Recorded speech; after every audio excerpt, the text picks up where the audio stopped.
welcome one and all to another episode of Level 1 Adventuring.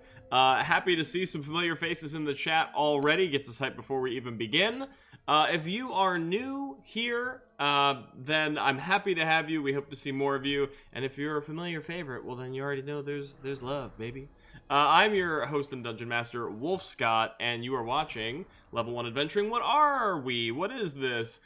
We are a RPG and TTRPG stream, also a YouTube channel. We play a bunch of games. We play big name group games like Dungeons & Dragons. We have an ongoing 5th edition campaign of that. And then we also play some smaller independent role-playing games, including solo RPGs, which we'll be doing now. We also have a growing Discord community, which is all about tabletop. We meme there, we chat. That's where I send all of our updates. And also, it's going to be a play-by-post 5th edition server very soon. So please join that if that sounds like something you would be interested in partaking in. Big shout out to Tabletop Audio for all of the cool atmospheric sounds we'll be treated to as the game goes on today. And another thank you to StreamLabs and StreamSpell, who are responsible for a lot of the cool visual elements that you are seeing gracing the stream right now.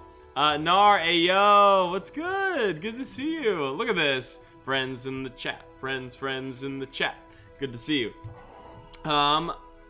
Another shout out, I should say, a big shout out to the person responsible for our game even happening today, who is Kaylee Bruce, I believe, on Twitter as Bruce Kaylee or Gnomed Barbarian. That should be in our description here on the Twitch chat, and will also be linked into the description of the YouTube when this eventually goes live there.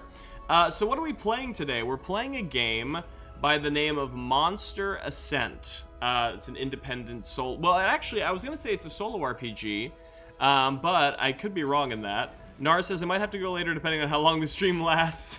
That's a good... Well, that's actually an excellent question because I've never played this game before. And there's a part of me that feels like it may run a little short depending on how our luck goes, but we'll see. We'll talk through that.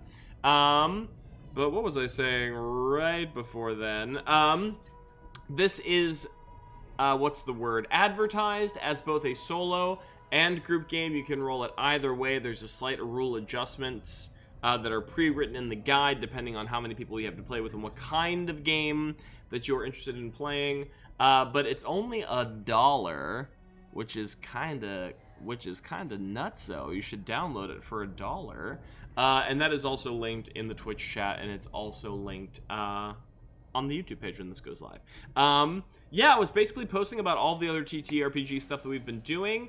Gnomed Barbarian and I started chatting on Twitter, traded some information, and they gave me a copy of this game for free. So I was like, absolutely, I will play it on stream for you and your kindness and your generosity. So big thank you. Stella says solo or group-based. Yes, and there's also, which I know this community is going to get a really big kick out of, there's also rules for it to be a sort of monster slaying RPG. And then there's also rules for it to be like a monster befriending RPG. It could go either way, so depending on your flavor. Nara's saying, so what you're saying is I should redeem the give the baddies inspiration that you die early. I mean, honestly, you could. Speaking of which, I should mention, and I'll type it in the chat here, we do some stream redeems for re-rolls on our RPG streams, both for the goodies and the baddies. So yeah, if you want to see my character die a horrible death early on, or help them survive to the very end, it's all in your hands. I'm on my way, Monsties. Estelle, why is everyone trying to kill me? We haven't even started. But yeah, big shout out to Gnome Barbarian. I hope that this playthrough does your game justice, and I hope that I'm gonna play it. This is kind of a, I don't want to say it's a first read through because I did thumb through the rules a little bit, but we will do a quick read through together because the rules aren't too extensive, and then we'll go right to a gameplay.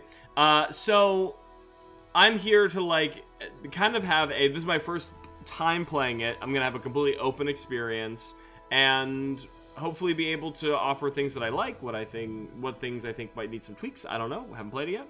But I hope this is as an informative experience as it is for you, as it will be for our audience. Nar says, befriend the monsters. Yeah, if you want.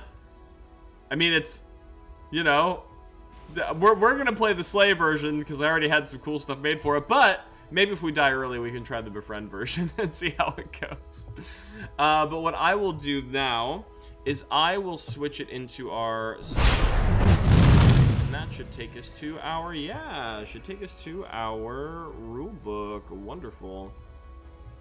And we'll go back into performance mode so I don't melt my computer. So yes, this is Monster Ascent. As you can see, Kaylee Bruce. Designed by Kat Greer. I like this, this super bright, like art punk pop kind of cover design. Very cool. Nar says, is it like a difference in build or a different narrative choice? It's kind of a little bit of both. You actually choose whether you're starting playing the game in like Slayer mode or befriending mode, and then that will actually change the actions that your characters can take and how the game interacts with your actions, right? So it's kind of like at the select screen, you choose if you want to do fighting or befriending. And then it changes accordingly. And we'll run through that. You'll be able to see here as we run through the rules. But this is the cover for Monster Ascent, so let's get right into it. It started out as another normal day in your city, until you feel the ground begin to shake in regular pulses like footsteps. That's when you think, look up, and you look up, and up, and up at the giant monster that is stomping its way downtown. You quickly craft a makeshift spear from a jagged piece of a metal garbage can, duct tape, and a discarded broom handle as you survey the monster. Near the ground, the beast is covered in rugged scales, but it appears that it becomes more vulnerable the closer you get to its head. That's a risk you're going to have to take, because if you want to save your city, you're going to have to climb. So there you go, that's the premise. I will say that at least for our playthrough, I'm going to go for a slightly more futuristic take on the narrative, but at base you are a person who is just climbing the monster and fighting their way up. The question, can you be the kaiju? Now that would be a cool rule variant. Mecha kaiju. Oh, I didn't even think about there being you could do this where you were fighting a robot. Absolutely, a giant robot you could. But I already have some stuff made, but it is totally an option. Setup. To play this game, you will need a D10 and a D100. Fallen Madi, hey! Happy to have you. You just joined for the rules in version of the game. Happy to have you. I can and I will kiss the kaiju or the robot, or do whatever you want. I'm not here to yuck anybody's yum. This is your game, right? Kiss the kaiju, kiss the robot, maybe make the robot and the kaiju kiss. I mean, hey, you roll a high enough persuasion check, anything's possible. To play this game, you'll need a D10 and a D100, which look at that. We got a D10, we got a D100, we got everything we could ever want here on the computer. So pretty simple, only need that. Rolling a D100 can be accomplished by rolling a regular D10 and the D10 with 2 digits. Okay, so they're just telling you if you don't have a D100, you can sort of approximate it. The 2 digits are the hundreds in the 10 spot, and the regular D10 is the 1 spot. This game can be played solo, but it is better with 2 or more players. Well, we're doing it solo, so we're gonna find out. It's like with dolls action figures, except you're the one that's small. Exactly. They're just like smashing into each other's faces, and you're just on the ground watching, trying not to be destroyed in the aftermath. This game can be played solo, but is better with 2 or more players. You will also need a pen and paper to track the height climbed and damage dealt, and a coin for the coin toss in case of discovery. Luckily, we have a D2, which is essentially a coin, so that's taken care of. And I already have a thing made for the scaling height thing. We'll see in a second. The monster is 100 meters tall and has 1,000 hit points. I think I might have done this math incorrectly when I tried to convert meters and like get an idea of how tall 100 meters is. I think it's like a couple of whales tall. If you could just put some whales tip to tail, it's a pretty big creature. 1,000 hit points. Victory is achieved by destroying the monster before it can destroy the last of the people set against it. If you're feeling competitive, you can declare the person who climbed the highest or dealt the most damage the winner. So if you're playing with more people and you and you want to see who is the best monster slayer, you can have that option. Playing the game. Start the game by having each player roll a d10. Turn order goes from highest to lowest. Simple enough.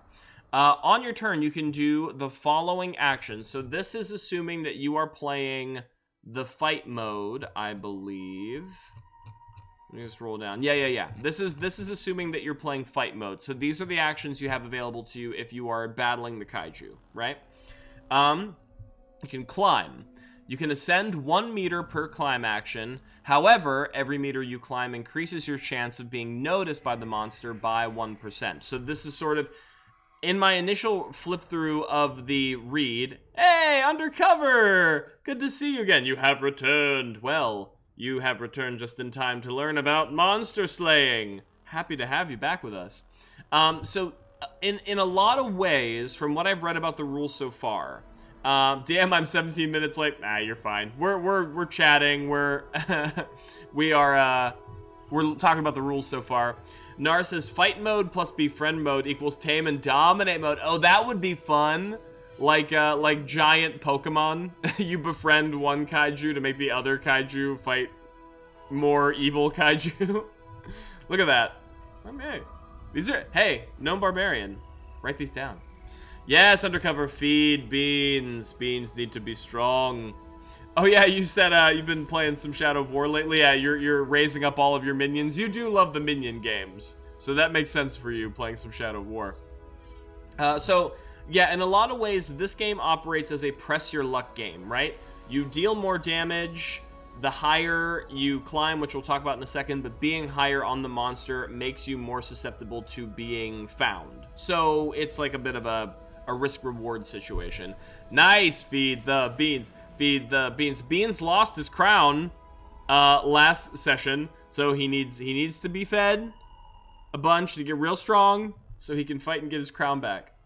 Alright, so then you can attack. So you attack the monster with your weapon. Your damage starts at 5 at the ground level, okay, and goes up by 5 for every meter climbed.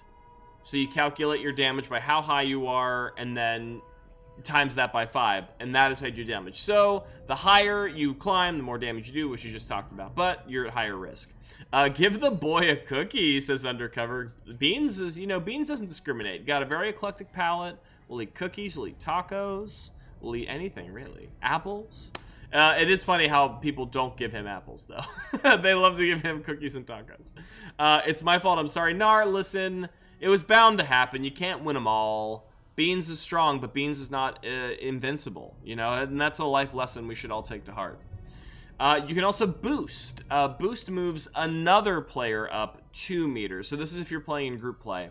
However, the greater movement required increases your likelihood of being discovered by 10%. So you can help your teammates climb, but it makes you easier to spot. And then you can dodge. So you watch the monster closely, ready to dodge out of the way of its seeking hand. Taking this action lowers your chance of being discovered by 20% for that round and renders you invulnerable to the sacrifice your buddy option. So we're going to talk about that. If you're playing as group mode, you can actually sacrifice your other teammates because it's a race to the top and only one can survive. Dang, Beans is getting swole. Yes, feed the beans. After each player makes their action, okay, we roll a d100 and we see if the monster notices us. And then in order to remain unnoticed, the players must roll their current height or above. So that's something I should make a note of here, because you're gonna get a sneak peek of the art here. Oh my god, everybody's feeding Beans. Beans is gonna get sick off all this good stuff. So we have to roll our height or higher to be safe. This is my little cheat sheet I've been making here for our game.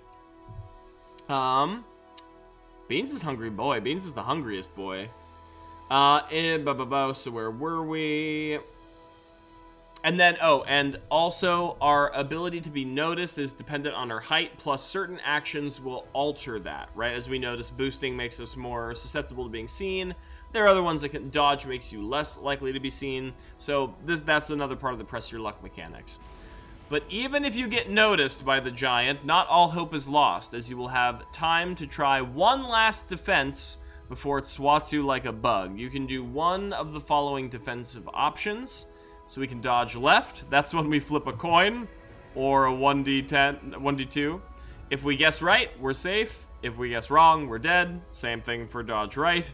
And then we can also choose to, if we're playing in a group game, we can choose to sacrifice ourselves. So we blatantly put ourselves in harm's way of the monster in order to have our friends have a higher chance of survival for the next round.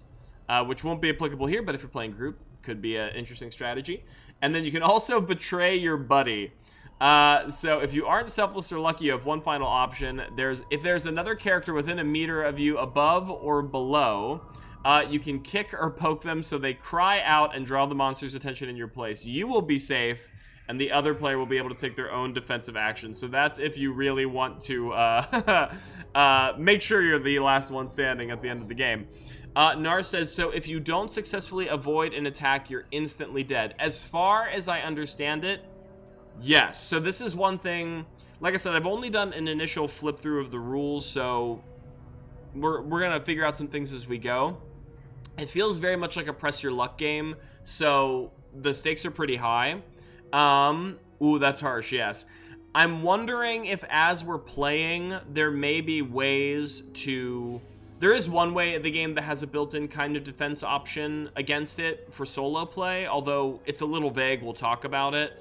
The other thing that I'm wondering is if there's a way for us to either A, because the game normally assumes that there are 2 to 3 NPCs, if we want to pretend as though... Exactly, Nar, are you going to have a couple dummy NPCs to give you buffer? We could play it so... We sort of have like 2 NPC teammates who are climbing with us who will sort of take our first 2 hits, essentially. So we have maybe a higher chance of succeeding, like if we were playing a multiplayer game. Or if we want to say that our character essentially has like a 3 strikes you're out rule, where like they take some damage, but they continue to climb, but then eventually die. That's sort of like homebrewing on our end, right? We'll see how it plays. But we'll also talk, there is a built-in defense mechanic, it sounds like, for solo play, although it's a little vaguely worded, so we're going to take a look at that together. These are the alternate rules for solo play. Sometimes you're just stupidly brave, so much so that when literally everyone else has run away, you still charge bravely ahead and up. But being the only one up there means you have no one to help you or to use as a distraction. You're going to have to come up with some different tactics. Nar says it's like Mario, you only have 3 lives. Exactly. 1, 2, 3, and you're out. In solo play, your array of potential actions is slightly different, and your climbing speed is increased. So, when we climb in solo, we actually climb up by 2%. With every meter you climb, increases your chance by 1%. So each... Oh, yes. So we actually climb twice as fast. We climb 2 meters instead of 1, but that also increases our likelihood of being seen, right? Our attack does 10 damage for each meter climbed, so we deal more damage. We don't have a boost for another teammate, but we have a charge for us. So we move twice as quickly for a turn, but then that increases our chance of being seen by 10. So that's something to pay attention to. We still have dodge, so we can watch the monster closely, ready to dodge out of the way of the seeking hand, as always. And that also lowers our chance of being detected. The same rules apply for being seen. We can flip a coin or D2, and if we survive, that's great. Now, here is the defensive action, which, once again, is a little vaguely worded to me, but maybe we can work this out together. It says, look at distraction. This is a new reaction to being noticed by the monster. It says you empty out your pockets, throwing everything to draw the monster's attention. However, you're off balance and unable to move on your next turn. And now the monster stepped on your wallet. So, a couple of things here.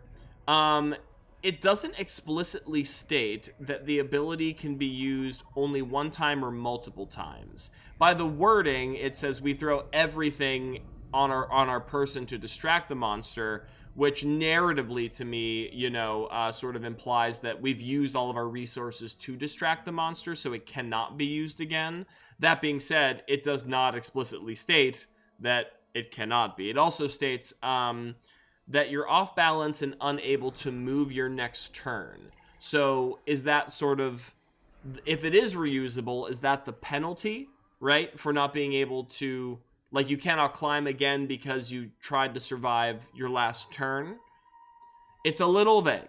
There's a part of me that maybe wants to play with it as maybe it's on like a random recharge, like I have to roll to see if I can use it again to make it a bit more fair, because I'm not quite sure as intended if it's meant to be once per climb or multiple times but with penalty.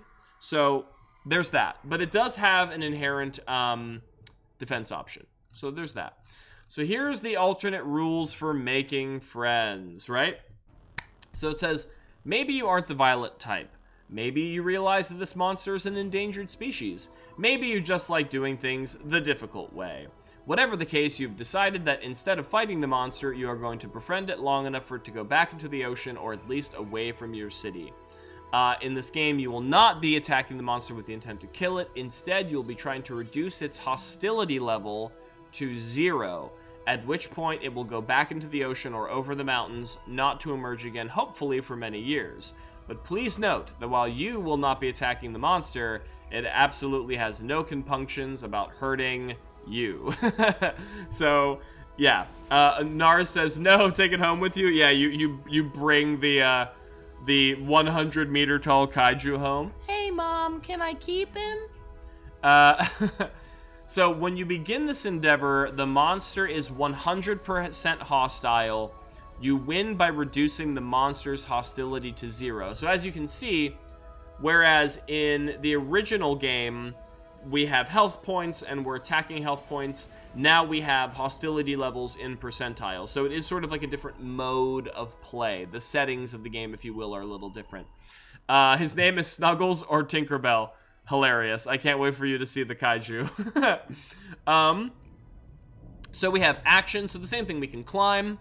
They state this works the exact same way in the original game. Instead of attack, we have belly scritches. You seek out a tender spot on the monster's hide and scratch it vigorously. Reduce hostility by 1% multiplied by the player's current height. So it's kind of like attacking, but instead of damage being increased by height, it is your lovability, if you will, for giving the scritches is multiplied. You can still boost teammates, you can still dodge attacks, but then this is the ability, who's a good monster? Who's a good monster? Nar says, or both if there are multiple kaiju. Yeah, one hand on each belly. Scritches, yes. Try to use verbal I almost said verbal components. This is how you know I played too much D&D.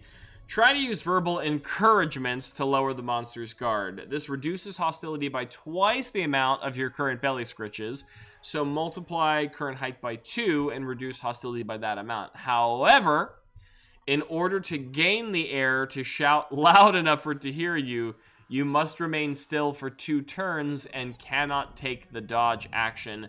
You can only use this action once every 3 turns. See, that's interesting. Because this, well, it's not really a dodge option, is it? It's not like the other one for solo play.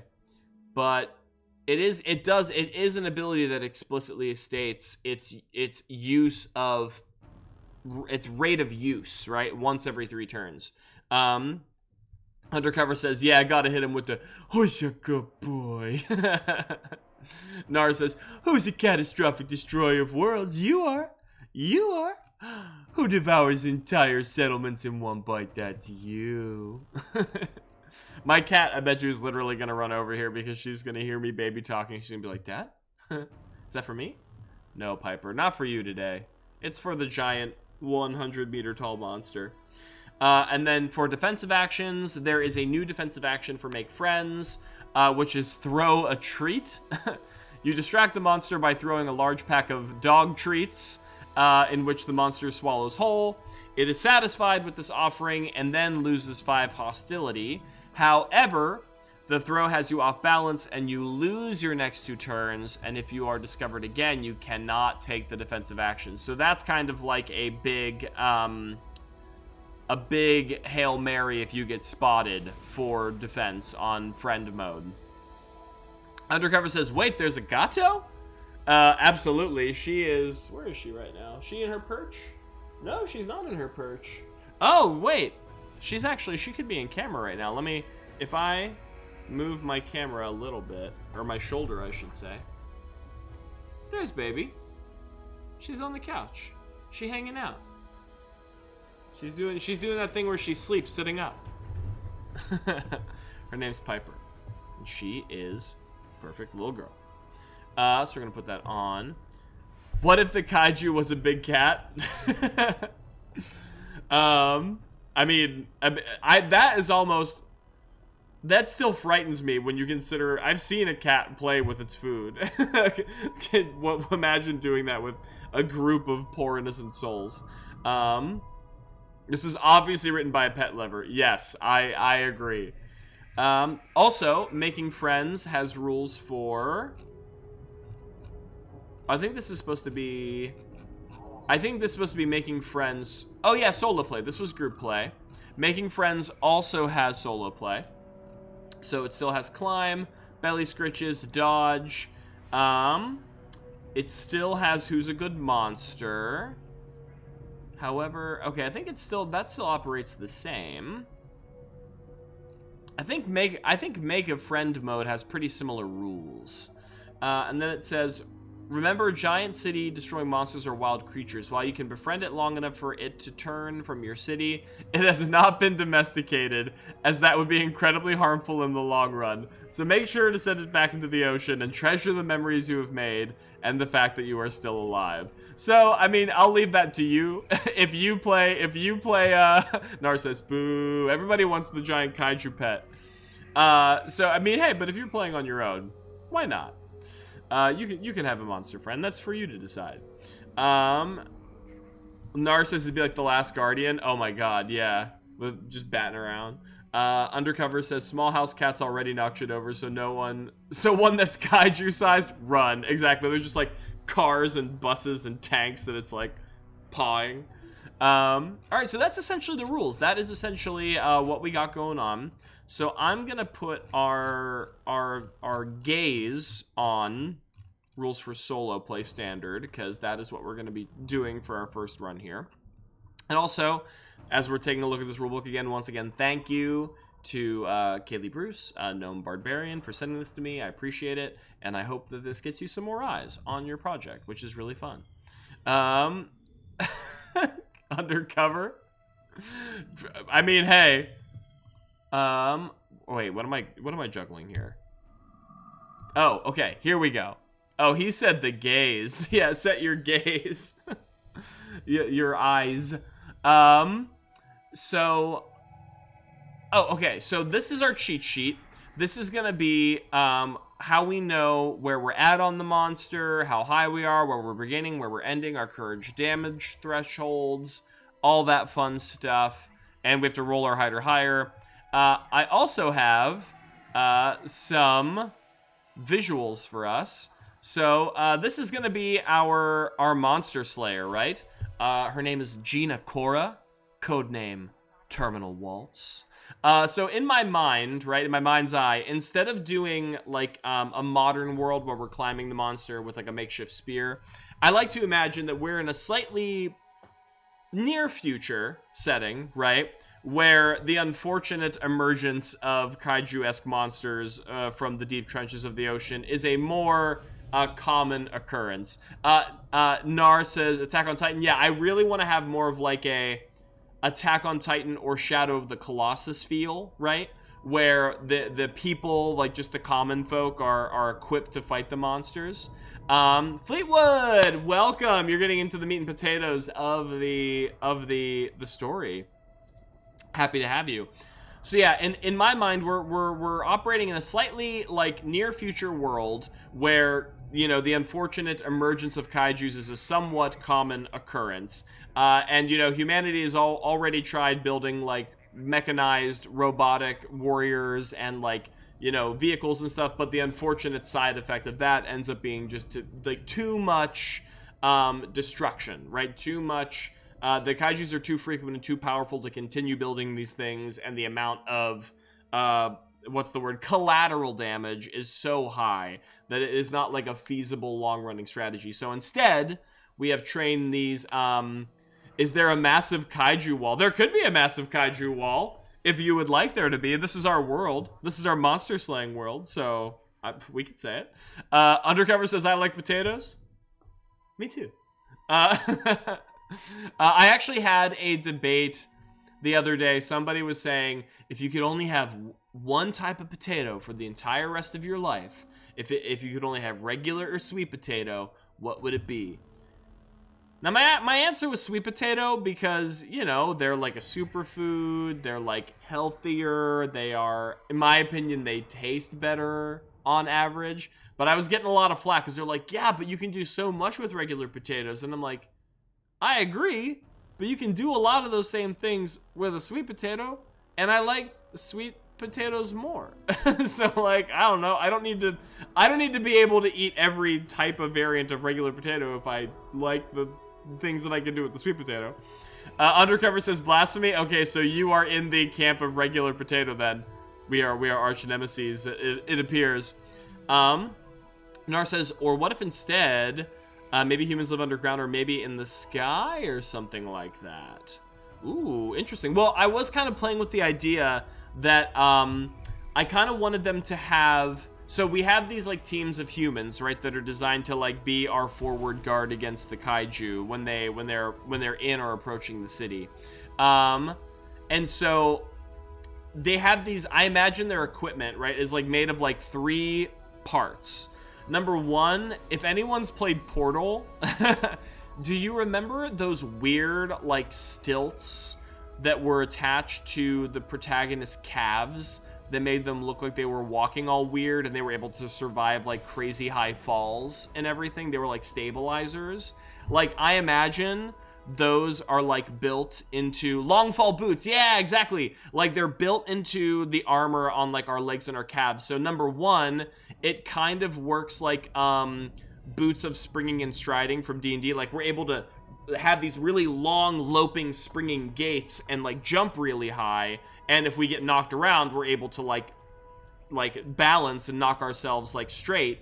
But it's not, like, true flight, right? It's just, like, it helps us climb. It helps us jump. I remember Cave Johnson's promo video for them.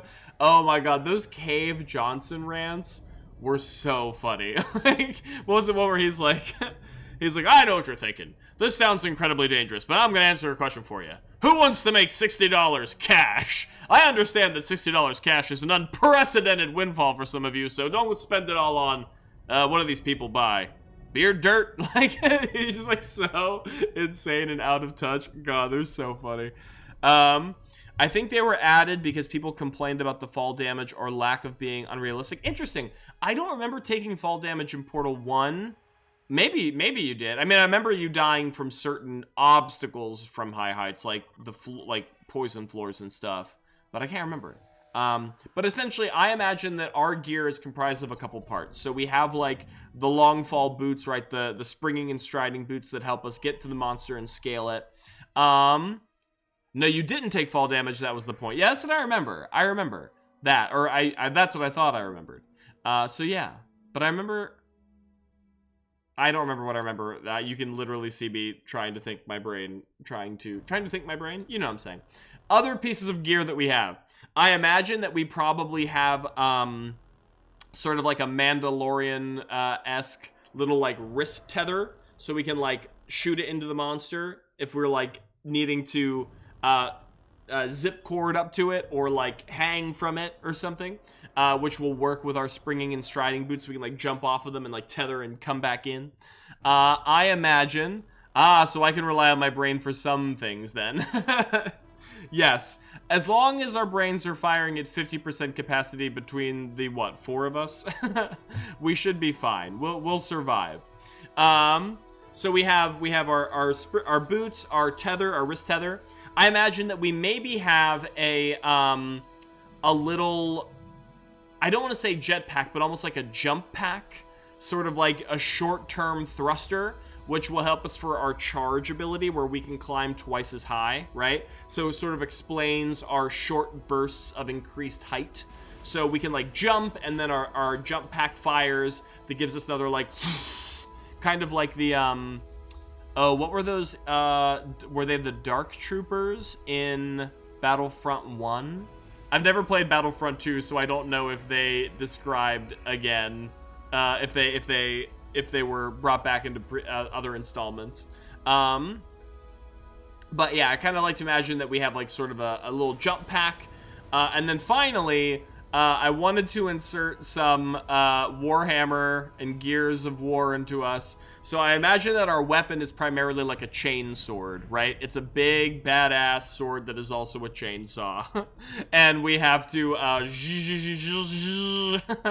don't know, just because it seemed cool, we have to buzzsaw our way into the enemy. So we can spring, we can stride, we can grapple, we can boost, and we have a chain sword. And these are these teams of humans, these sort of like hunters, are trained to take down kaiju without massive civilian casualty, damage of property, destruction of technology, that kind of stuff on a large scale. So, with that being said, this is Gina Cora. She is going to be our, hopefully first and only participant in the monster hunt. But that means we also need to have a kaiju.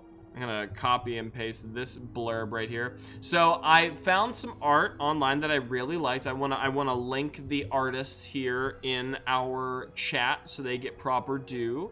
So make sure, yeah, Jia Hao. There we go. Should be posted into our chat right now.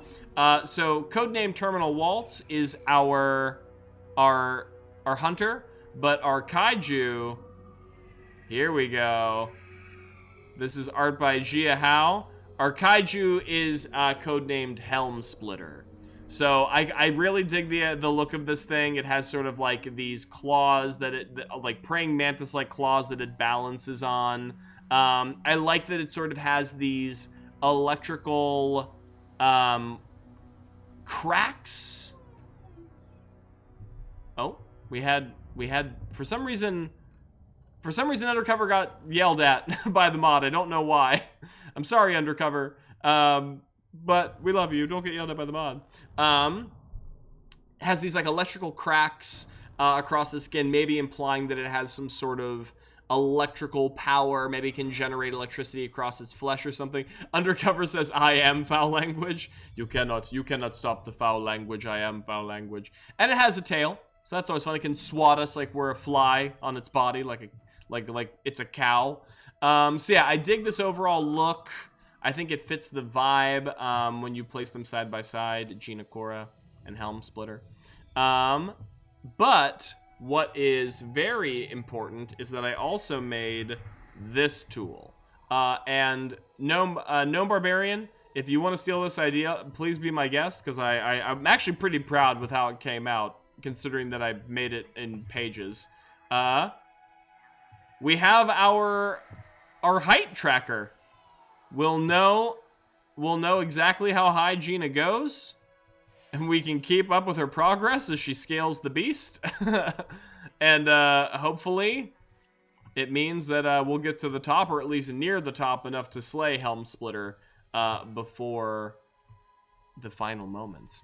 Nar says, I thought I remember cursing in chat before. I mean, I do have it set to only block certain language, so I don't know. Maybe the mod needs reset. Could be. Sometimes it needs a little kick in the pants. All right. So with that being said, I think we know exactly what we need to do. So we have Monster Hunter Gina Cora versus the monster designated Helm Splitter. I like the idea that perhaps, you know, we were saying nice test, Nar. I like Nar's idea that perhaps maybe there's some element of what's the word, aerial. Well, maybe the monsters emerge in the city like out of like dimensional rifts, you know, that just appear in the sky. So we never really know when they're gonna come. We can't really plan for it. You know, maybe a wall doesn't help us. And maybe that's another reason why we have these sort of like trained teams of like hunters, like ground forces, because we never quite know when or where the monsters will appear. Justice for Spy. Spy says, let me swear. Listen, I don't want to stop you, at least to a certain degree. Also, what if, because we have these jump packs, right? What if, like, if we're playing with the idea with there's sort of like an aerial element to the monsters and the fighters appearing, what if, like, we get sent to fight the monsters, like we're sort of shot out of people cannons, right? Like we're sort of put in these like almost like 2-stage rockets, like these little pods that like a rail gun almost, that are like aimed at the monster and then fired, right? And so we're blasted out sort of like in these pods, and then the stage 1 rocket disengages from us, and then it's just us with our jump pack and our tether, right? And so we have to, like, from the initial velocity that we're blasted out of, you know, then we have to sort of aim the tether and then jump pack our way into the zone of the monster. And you gotta skydive towards it, exactly. You have to, like, plan your trajectory. I dig that. I think that's fun. We can definitely play with that as our prevailing theme. I think, too, we're gonna play slightly more daring music now that we are talking about scaling our monster. So yes, basically Gina Cora is, you know, like, we're like at our headquarters one day. We're clicking and clacking over our terminals, our computers, running through the files of all the various other monsters and designations that appeared, studying them for weaknesses, studying them in hopes that we can make sure humanity ends up on top. Then suddenly there's, you know, like the sirens start blaring, and they're like, anomaly detected, and like they're scanning the sky, and we like clear in on sort of like a bunch of thunder clouds that are roiling above our heads and sparking with an otherworldly energy. It can't be. We have one emergent incoming. You know, in the cloud. Oh, there we go. Now the music is pumping. The clouds begin to supercharge with this alien energy as a rift tears open in the sky, and we hear a roar erupt from the other side. And that is when we begin to see some of Helm Splitter press their way between the veil of reality wherever these monsters exist, as they almost like being birthed, right? They like claw their way out of this dimensional rift and fall their way towards the city. That's when our team, Terminal Waltz, and the rest of her team, I don't have names for them yet. Maybe we'll call one. What are some other dancing terms? Grand jeté. Can I make the text bigger? I can't see the kaiju's name and my ADHD brain. I believe I can make the text bigger on the actual, not on this section, because that's set, but I can make it bigger here. So I'll say designation, Helm Splitter, and I will make this super big. There we go. Designation, Helm Splitter. Yeah, we can make that text big. So yes, basically, we get the emergency signal. We have to be rushed into our firing pods. We put on our gear, our visors, sync, our face mask. We strap into our long fall boots. Something with tango for one of them, probably. Yeah, tango, chite. I'm gonna write some of these down in case we need to.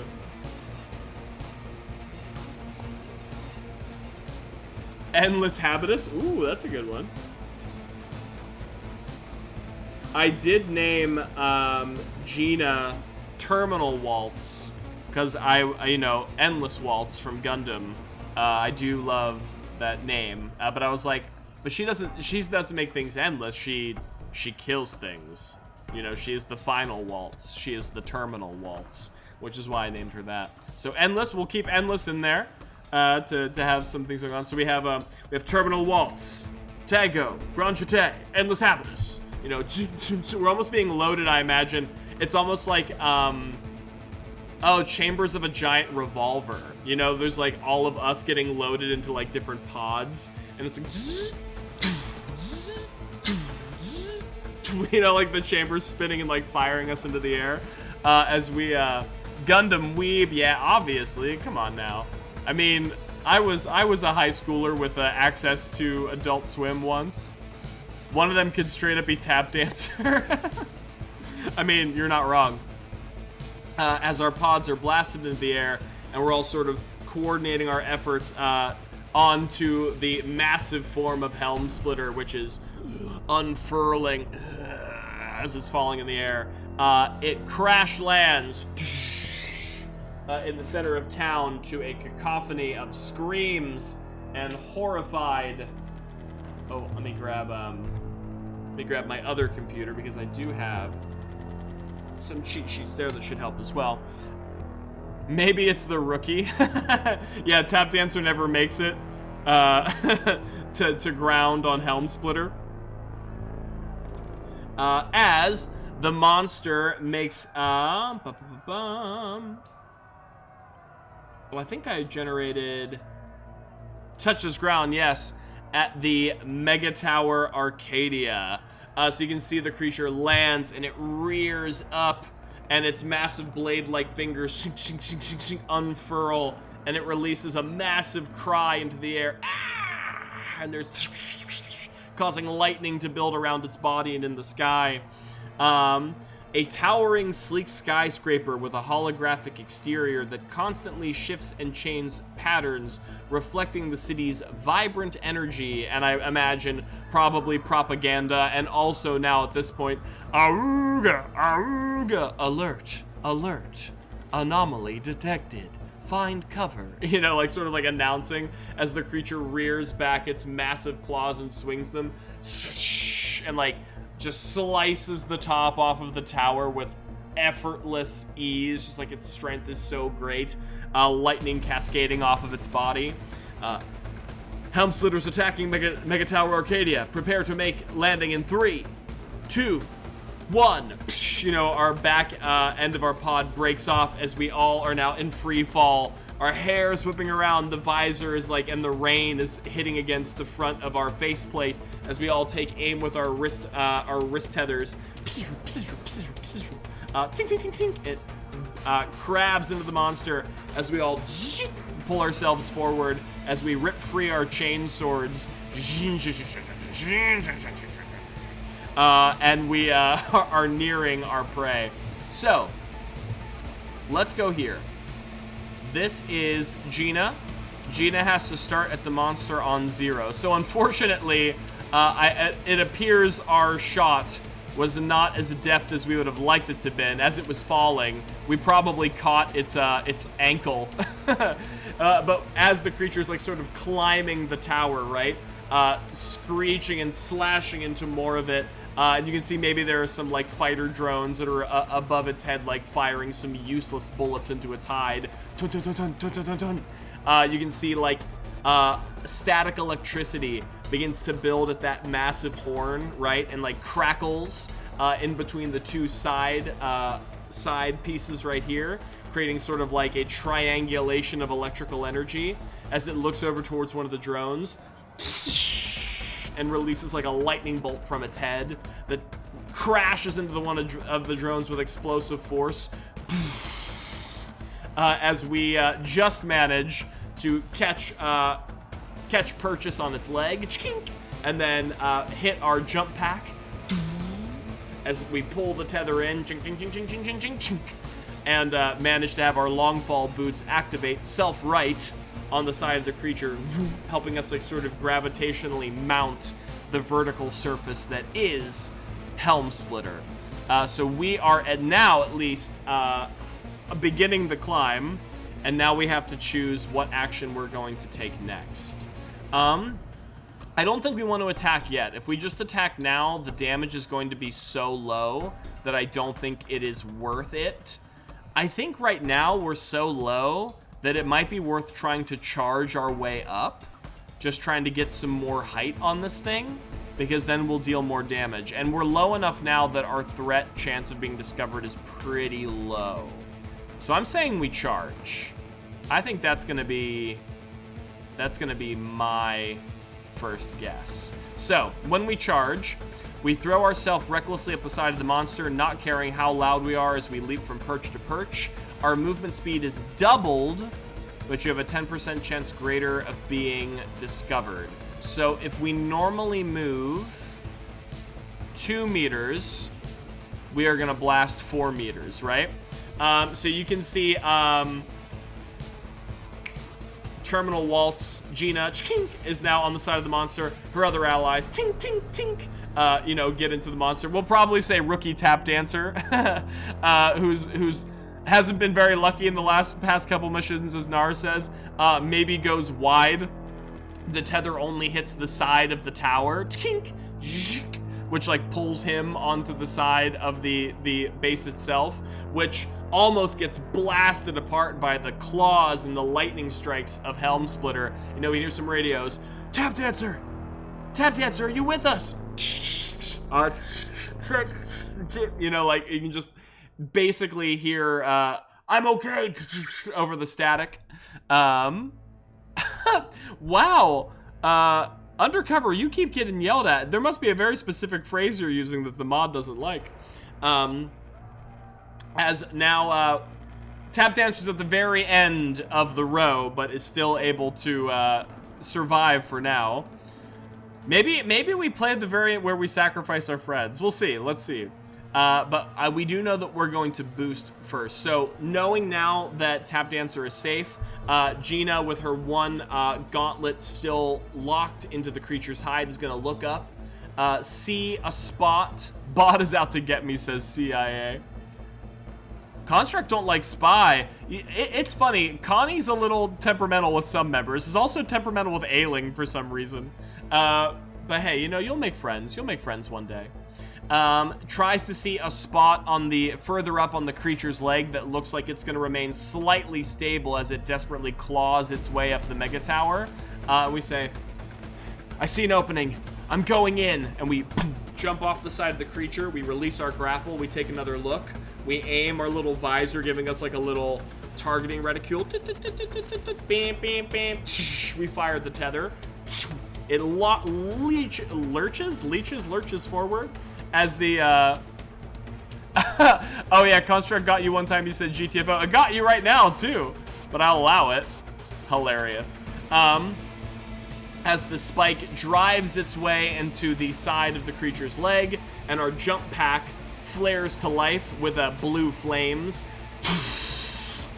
giving us double the height as our tether pulls us forward. Ching, ching, ching, ching, ching, ching, ching, ching, ching, ching, ching. And we land on the side of the creature 4 meters up. So that's 2, 4. Okay. Now we're going to have to make some adjustments to our height scale. So we are currently 4 meters. Our height is 4.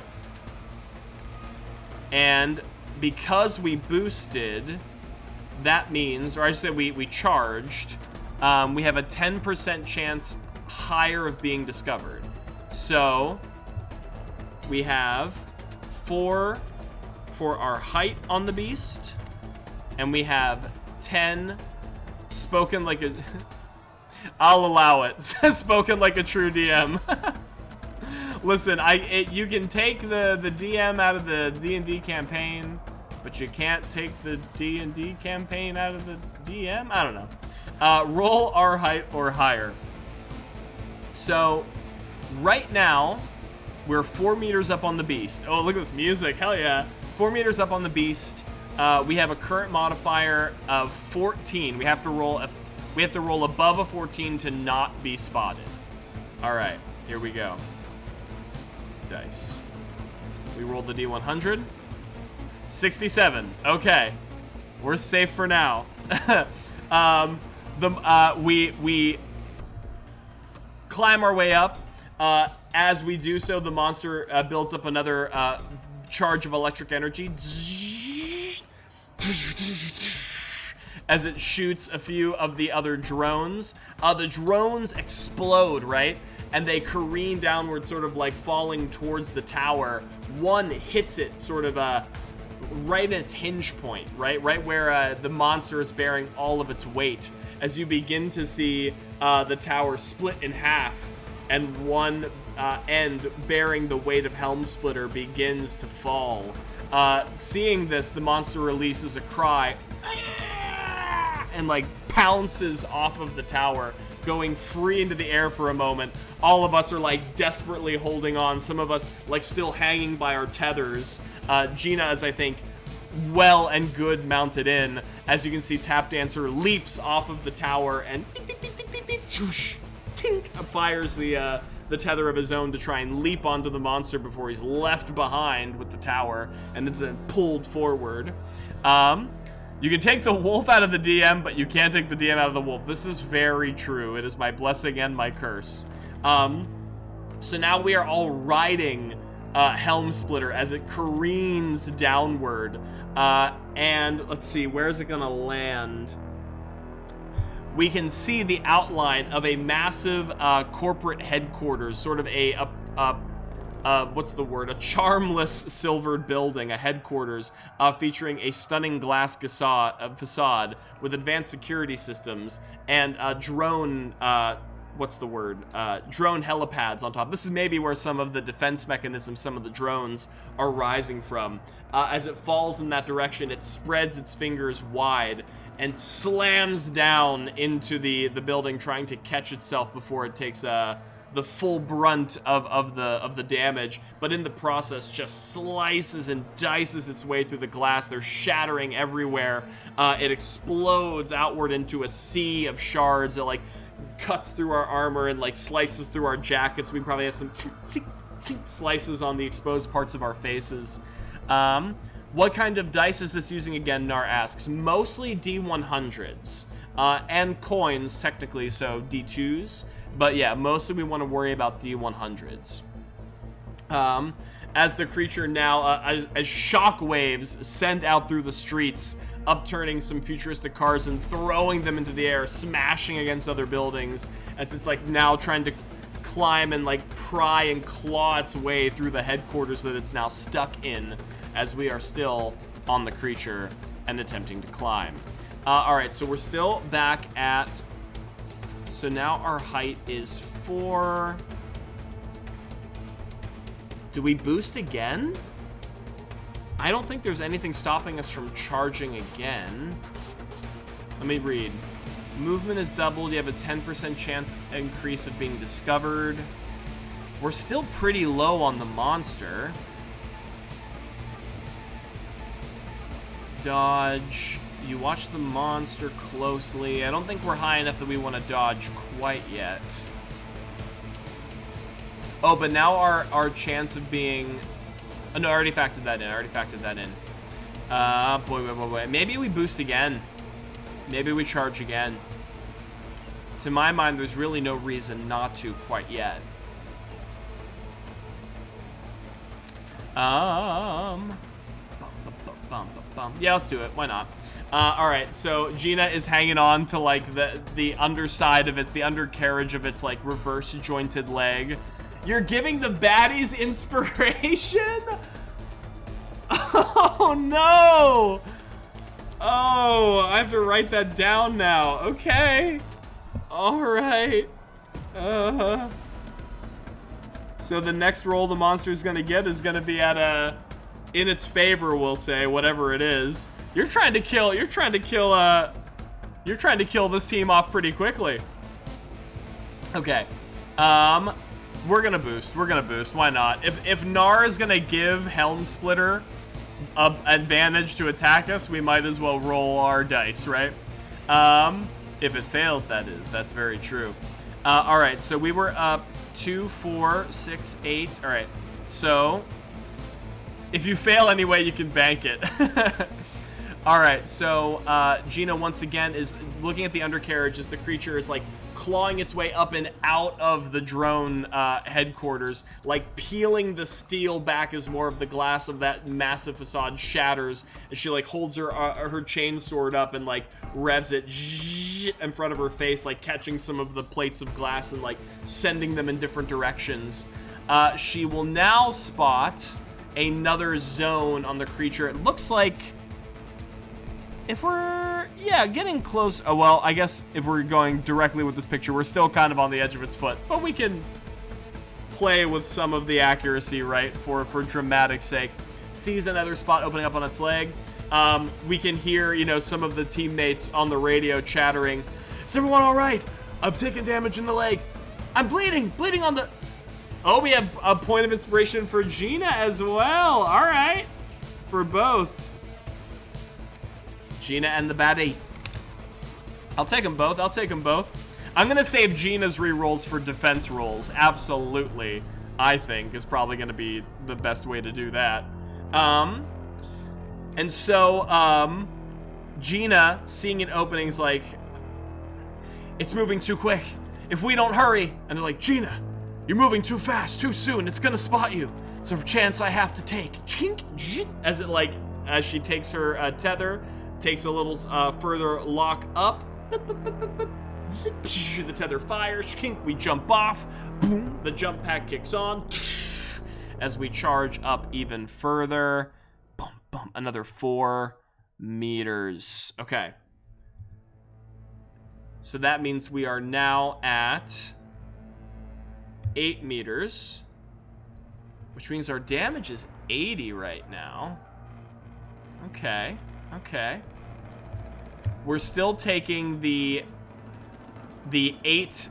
plus 10 modifier since we boosted. It's like, when do you attack, When do you start making attacks? I'm nervous. Okay. That means the monster has to have a chance to spot us. And so it has to roll below an 18. 10 plus our current height. Yes. All right, so I'm gonna let the monster roll twice because it has inspiration right now, and we'll see if it spots us. We're gonna roll once. No. Roll twice. Oh no! Oh no! Oh, Nar, why'd you do it? Okay. All right, so now we have to decide if our defensive ability, because we do have a defensive ability. Look at distraction. This is a new reaction to being noticed by the monster. You empty out your pockets, throwing everything in monster's direction. However, you're off balance and unable to move on your next turn, and the monster has now stepped on your wallop. What I'm gonna do for look at distraction, I'm gonna say that we can only use this one every 3 turns, because that is a rule that was written for the other ability, right? Which seems fair. So I'm kind of homebrewing right now for those of you watching at home, because this is not explicitly written in the rules, but it's kind of vague whether or not you're able to use this ability multiple times. So I'm going to make the express choice that we have a 3-turn cooldown for distraction. So this is a 3-turn cooldown. So how does that work? You empty your throwing everything to draw the monster's attention. However, you're off balance and unable to move your next turn. Okay. So what does that look like? What does distraction look like in the context of our new setting? I think what that looks like is, you know, Gina's like, they're like, you're moving too fast, too soon, it's gonna spot you. It's a chance I have to take. As like she's rocketing upward, you can see the monster's head like perk up as it like turns all 4 of its eyes back towards Gina, who is now gotten a little bit further. You can see its spindly tail beginning to wind up and like charge with electrical energy as it's about to slam down on Gina. And I think for what distraction looks like is there are probably like a bandolier of what looks like silver and blue canisters across our chest, right? And we pull it like a ripcord to a parachute. And these little canisters fall away, right, as we release our tether and sort of swing around to the other side of the monster. So we are the same height, but we're just swinging our angle, right? And as we are in the process of swinging, these little canisters explode in midair, and they're just sort of like vials of like force and sound and light. So they just sort of pulse with like a depth charge of blue energy, boom, boom, boom, boom, that like ricochet off of the hide of the monster. So like its tail whips where like that sensation would be, and it sort of like maybe knocks it to the side a little bit as it roars in frustration. But unfortunately for it, Gina is already well out of the range of the strike distance. So we're gonna say that is on cooldown for now as we press our luck. And we keep going. Narg almost getting us killed before we even get off of the creature's leg. Okay, so we can't move this round, which means what do? We could attack it. We could dodge, assuming that the creature doesn't notice us again. I think we're gonna attack. Might as well. So we're 2, 4, 6, 8. We're 8 meters up. Our damage is 10 and increases by 10 for each meter climbed. So to calculate your damage, multiply your current height by 10. So yeah, our current damage is 80. So put Nar in timeout. Nar's trying to assassinate Gina. I think what's gonna happen here, we're pretty low on the creature. Listen, I have about 45 minutes for you to win or die. So you're really trying to speed this up. Well, then help us get to the top so we can deal more damage. All right, so let's put some damage in on the monster since Nar's on the clock. Because I'm really good at math, I am going to, you know, have a calculator help us so I'm not lying about my current rate of success here. So we got minus 80, got 920 health. This thing is still kicking. All right. We release our depth charges. They explode against the creature. Nar says, okay. The creature sort of like knocked into the side paneling of the corporate headquarters, which gives us just enough time to tether our way back onto its body.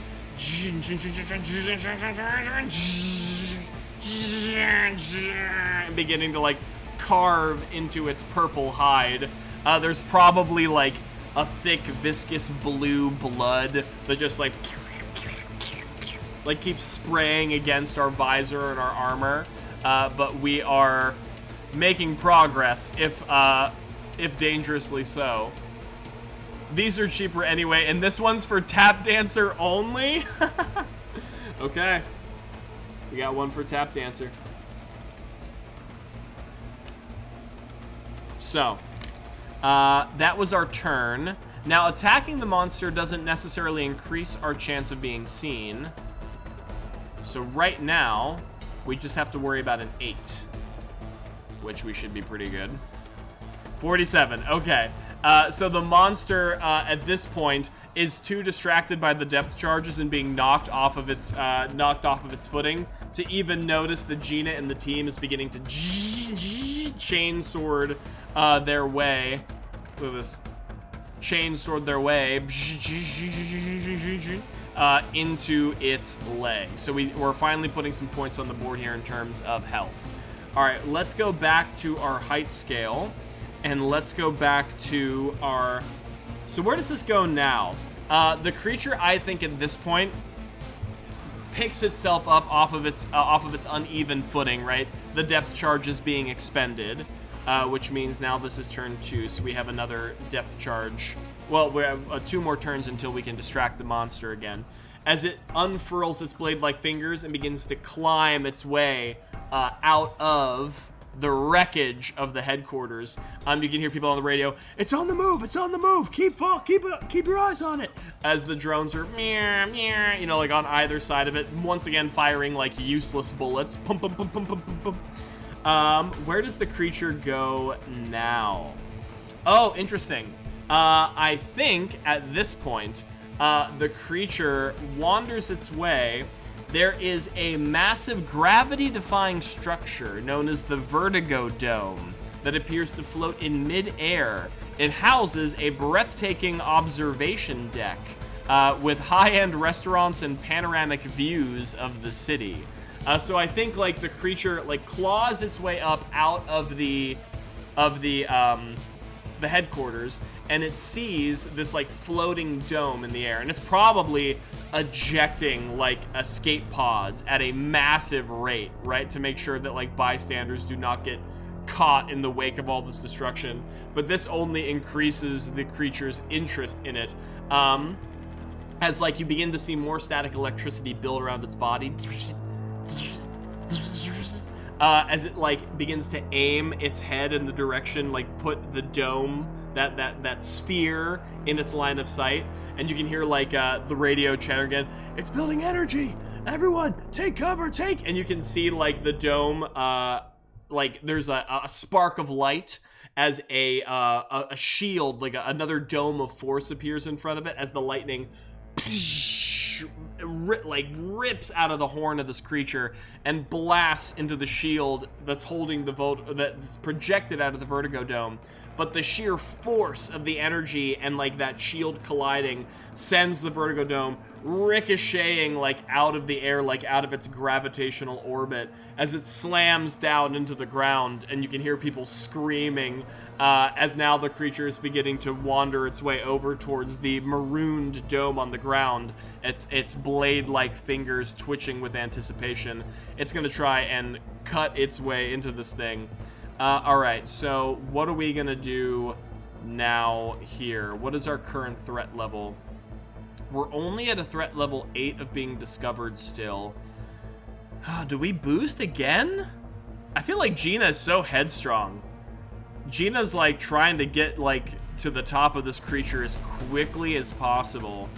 And that would put us at 12, which is a pretty good damage bonus. Do it. All right. You can hear the radio chatter. It brought down the Vertigo Dome. It brought down the Vertigo Dome. Tap dancer, Chite, Tango, and like yelling to each other as Gina once again is eyeing for a new spot. Now it looks like she's going to be able to break into the actual like ankle of the beast as opposed to just like near its clinging to its foot. They say, Gina, are you on comms? And like Gina's not like paying attention. There's like heavy belabored breathing coming out of her. Gina, you almost got struck once. Don't do it again. Don't gamble it. The longer we wait, the more people die. As the tether releases from her gauntlet, it clinks into the creature's flesh as her jump pack burns to life. She's rocketed into the air once again as the tether draws her forward. Ting, ting, ting, ting, ting, ting, punk. Right back onto the side of the creature. So we went from 8. Tap Dancer's gonna make a comeback, I just know it. We'll see. So this is 2, 4, 6, 8, 10, 12. We are at height 12. Wow, if that's true, right? 12 times 10. Could the creature be killed that quickly? 120 damage per strike. That seems pretty good. I could be wrong. But let's see here. Now the creature has to see if it notices us. So we did boost. So we have a plus 10 to our threat level. So the creature has to get a 22. Oh, no, sorry. We have to roll our height or higher. That's a lot of damage, says Nar. Yeah, I know. I feel like we could probably kill this thing without getting to the very top if we are lucky.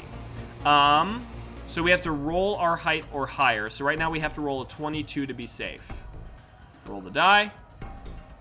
37. A little close for comfort, but we do manage to stay true. We do manage to stay clung onto the side of the beast. As Helm Splitter, living up to its name, reaches both of its arms up with those blade-like hands and thrusts them forward,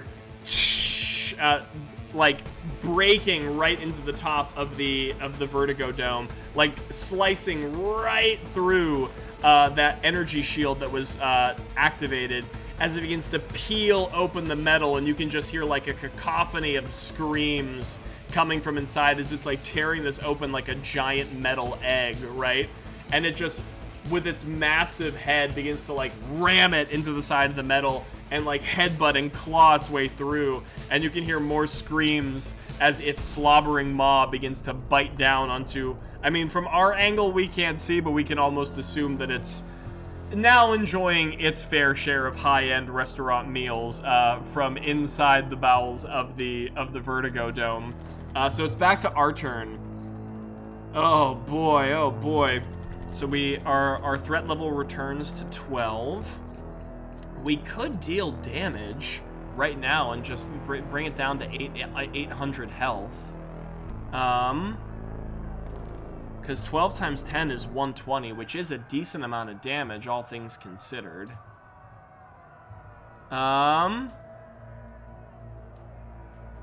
Maybe we do. Why not? We're gonna attack. So yeah, if we're at height of 12 meters, we times our damage by 10. That's 110. So 120 minus 920 is 800. So yeah, the creature is like burying its head into the dome, and you can hear people screaming as it is gluttonously chowing down on the insides. Gina at this point is now seeing red as the monster is directly dealing like lethal damage to the populace, as you can hear the of the chainsword beginning to rev up. Where's Gina? Here she is. As she now sees that a spot a little bit higher on the leg, and like cuts into the flesh. More blue blood rockets out of the being's body as she tries to distract it from its meal long enough to save some lives. And that is going to be the end of our turn, which means the monster has to try and spot us. So we are at a height scale of 12. So it has to roll under a 12 to see us. Oh my god, why are these so close? They are way too close for comfort. Okay. But we are alive for another turn, which means now we have one more turn until we can use our distraction power before our depth charge is reset. And we're gonna go into the next round. So what happens this round? I think at this point the monster go for the ankles, kneecap him if you can. I mean, hey, that's exactly what we're doing so far. I think at this point the creature completely pulls the dome apart in two, and we can see that like most of whatever was left inside it was either killed on impact or unfortunately devoured by Helm Splitter the Beast, as it sets its sights for new prey in our fair city. It looks over to this, it almost looks like a massive art installation of crisscrossed bridges, like open-air bridges.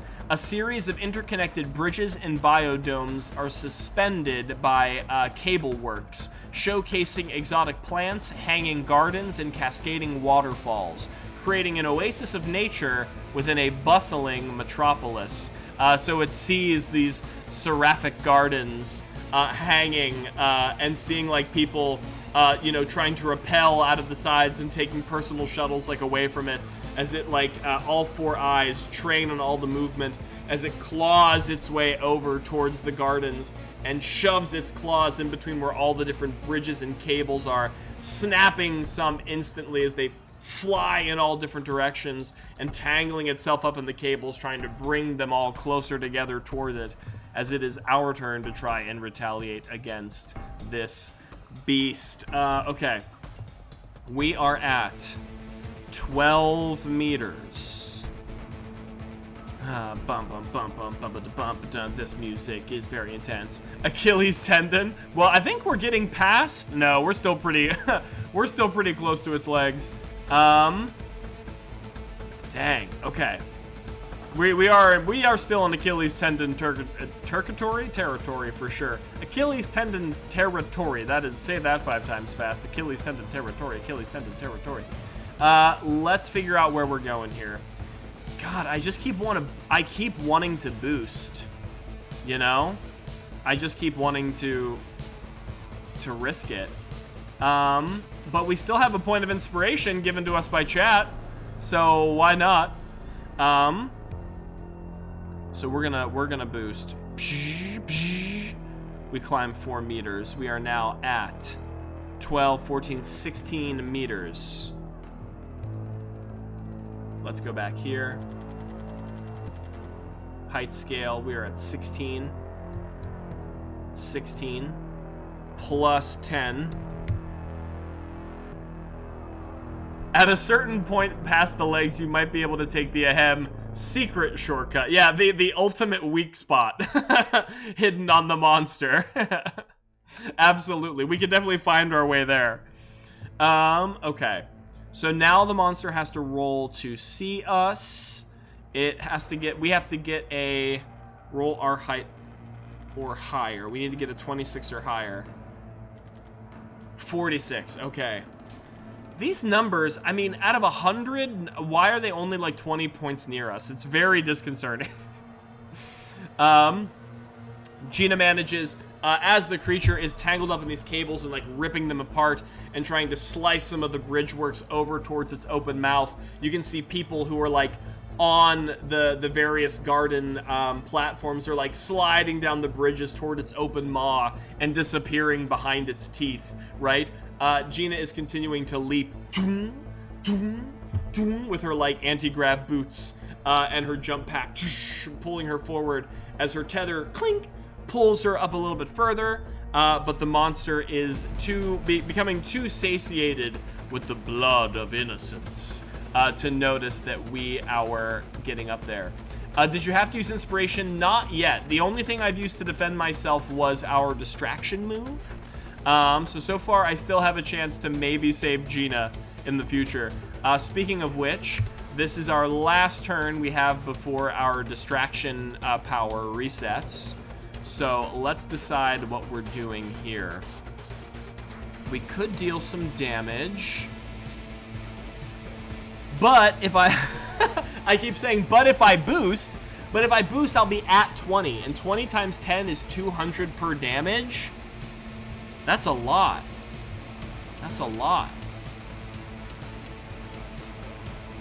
With every meter you climb increases your chance of being discovered. So each climb action increases your chance of being discovered by 2%. Yeah, so each climb action increases your chance of being discovered.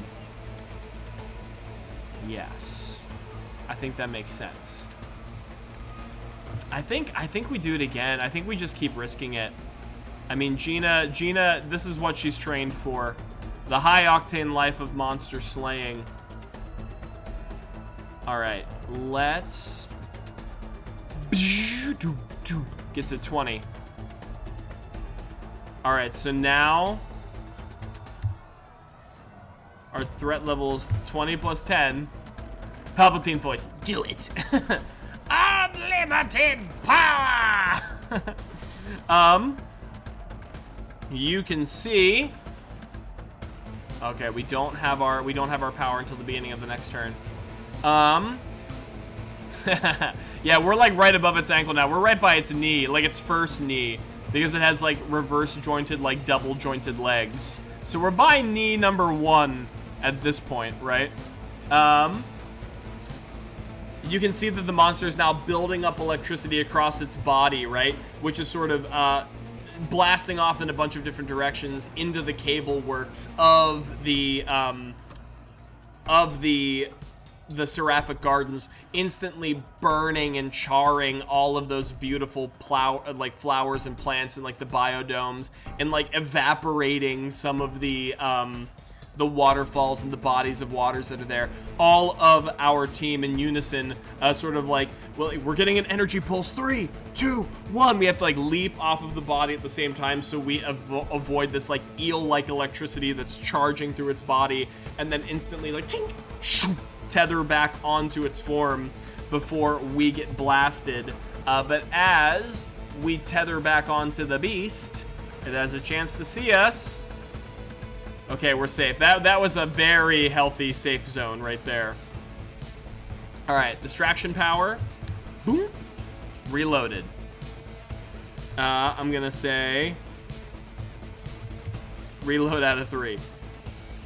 I'm gonna say ready out of 3. There we go. Okay, so I think I definitely want to attack here. We can do 200 damage per strike right now. So I think it may be worth trying to do. We're gonna do 200. And now, so it's the same, it's this, oh, sorry, not 200 damage, at 800, at 600 health. Okay. Let's go here. We're at 20.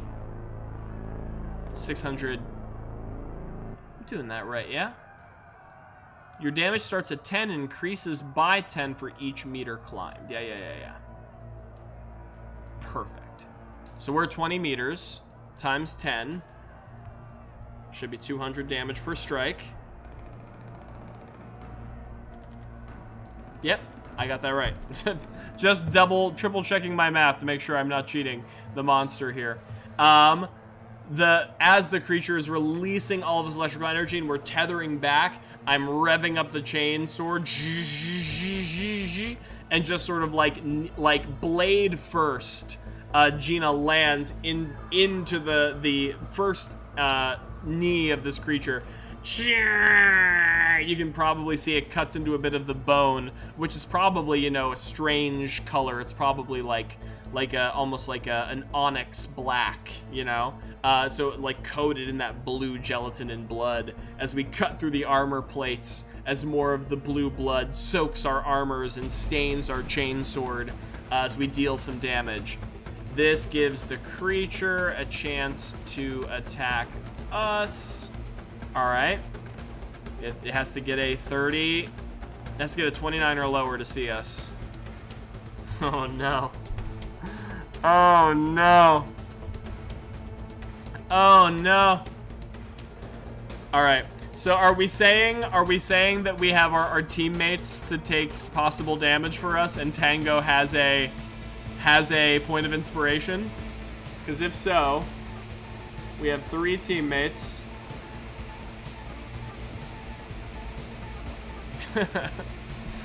Are we gonna sacrifice one of our friends?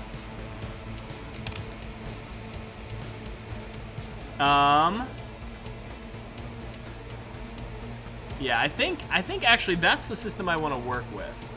Instead of doing the look of distraction power, I think I want to act as though we have multiple teammates.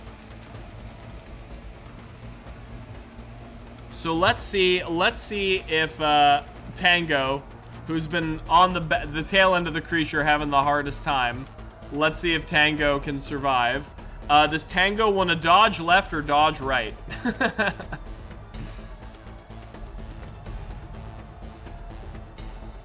We're gonna say...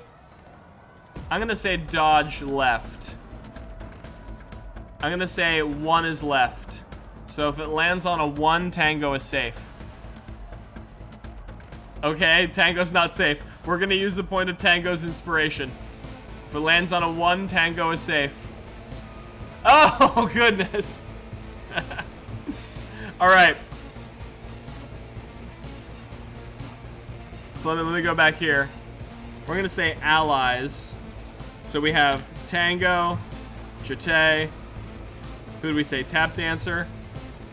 Yeah, we have 3 allies. Okay, so as the electricity is crackling off of the creature's body, what is the word I'm trying to think of here? Tap Dancer is like hanging from his tether, like whoa, whoa, like back and forth, and they're like, Tap Dancer, it's noticing you, as like the head like rolls down, it's like, and like rears up its like massive clawed hand, ready to swat him like a bug. And as it's coming down and about to slice into Tap Dancer, Tap Dancer releases the cord on his tether and just wildly boosts in whatever direction might grant him solace, which just happens to put him away from the blades of Helm Splitter, as Tap Dancer in midair, sort of like falling, free falling, fires the tether once again, tink, and manages to just find purchase on Helm Splitter a little further away and zip back onto the creature before he has a chance to be eviscerated.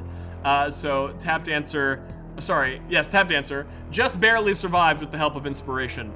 Okay. So let us take a look here. Was Tango or Tap Dancer the one who was the rookie? You gave someone inspiration. I thought it was Tap Dancer. Whoever had inspiration is the one we used it on. We'll say that much. The team member is still alive thanks to the intervention of the crew. Oh, I thought it was Tango that was in danger. Maybe, I'm saying Tango and Tap Dancer because the names are so similar, but I'm imagining that if anyone's gonna die first, it's probably Tap Dancer, because it seems like Tap Dancer is the one that is, so I'm gonna say Tap Dancer's threat number 1, then we'll go to Jate, and probably we'll say Tango's our most experienced team member, so they'll be the last one to possibly die. But Tap Dancer's gonna be our number 1, our threat, since they're the rookie. Okay, so now we're back to climbing. Yeah, it was Tap Dancer you gave the inspiration to. Okay, perfect. So then, yes, your intervention did save the rookie this time.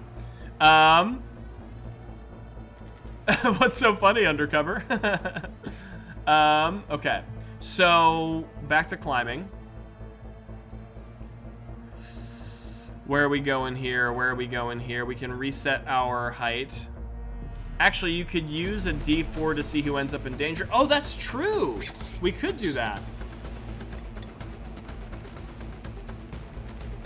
Thank you for the rehydrate there, Undercover. I could use a D4. That's very smart. That's why it's not always Tappy. Yeah, we'll put Waltz. We'll put Waltz at the top. Okay. I have a password update. No, thank you. Not now. Not while we're in the middle of an adventure. Okay. So here we are on the creature. We could climb. We can boost. We're getting to the point now where if we boost, it's gonna be a 50% shot of being seen. 50-50. No. No. I lied. Because it's a so yeah. We have to be a little higher. It's getting close though. 24. Let's. I'm getting nervous. All right, let's boost again. I'm just being reckless.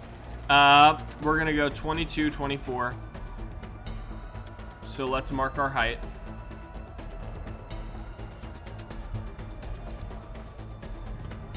and that means we have a higher chance of being noticed. Let's see where the monster goes this time. We have the... Oh, nice.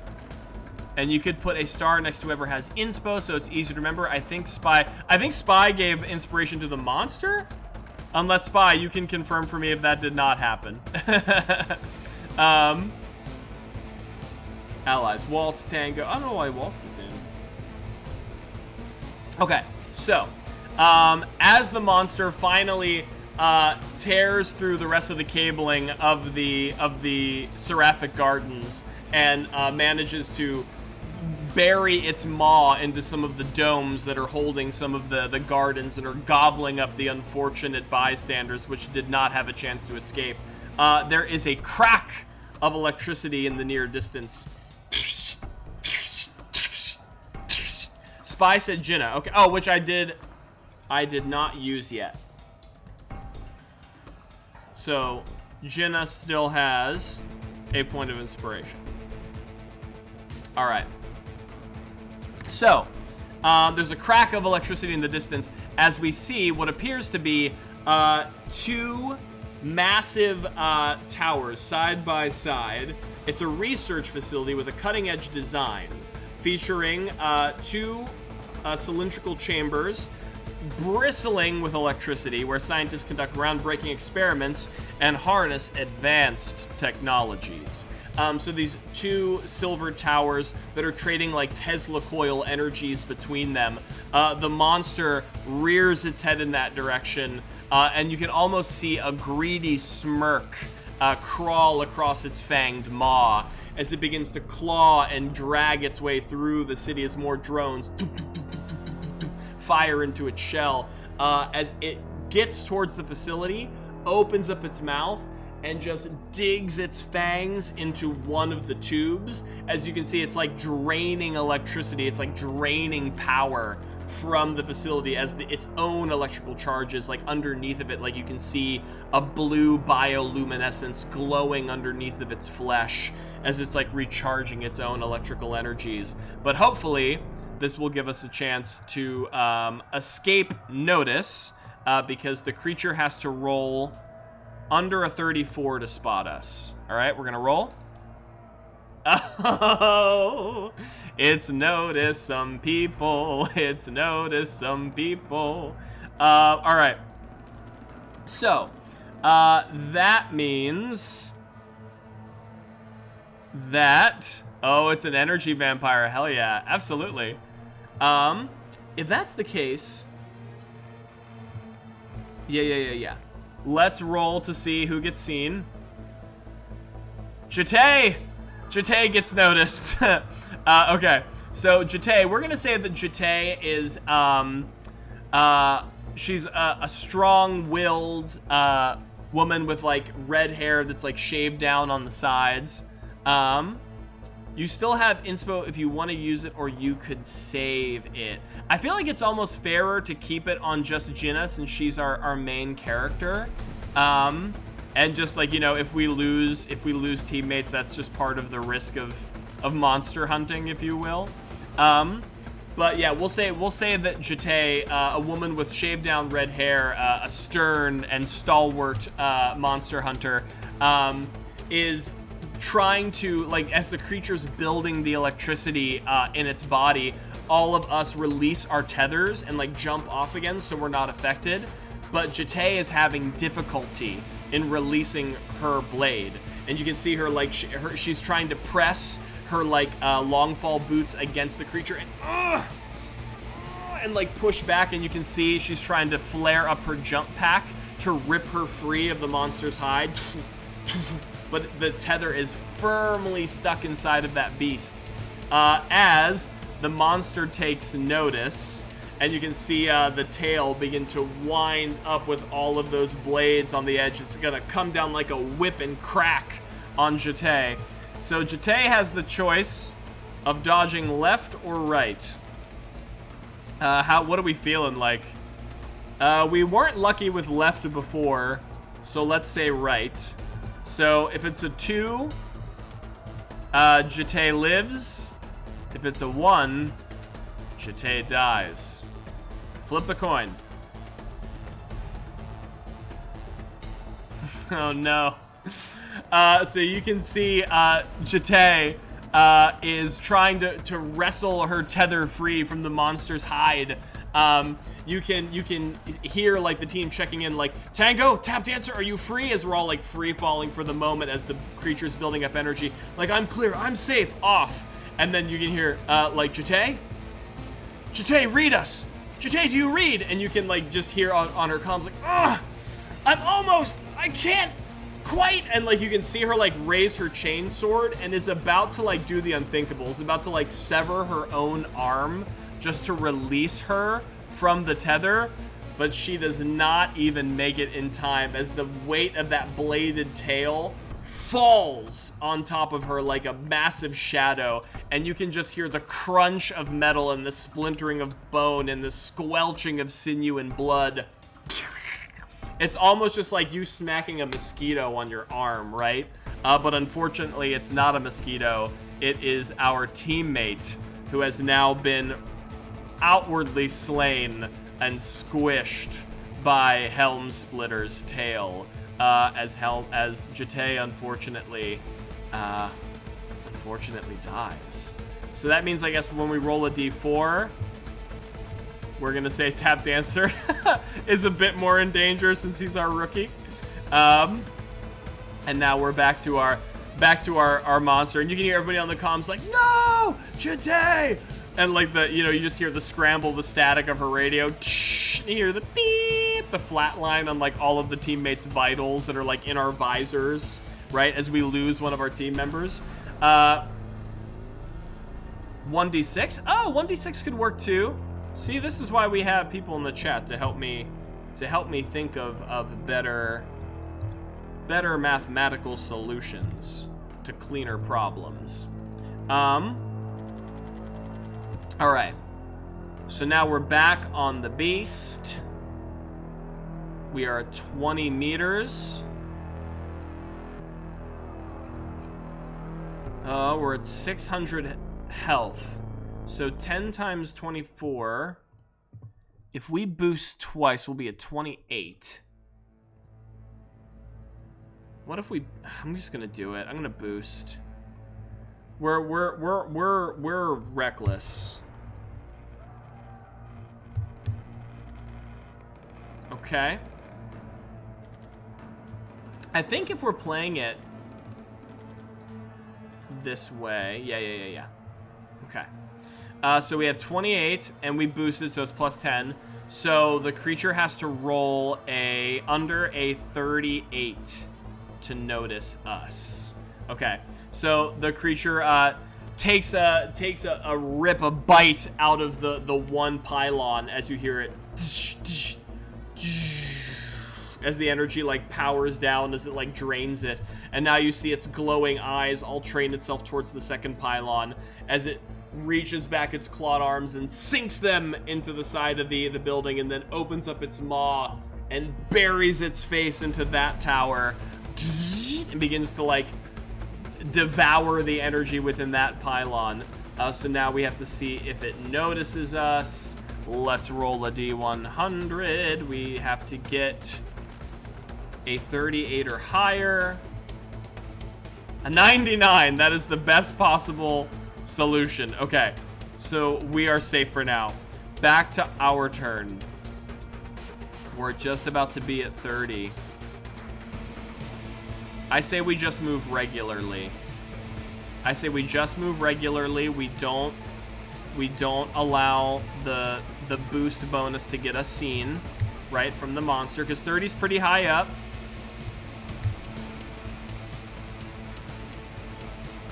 Does it super not notice you? Yeah, like it is completely oblivious to us.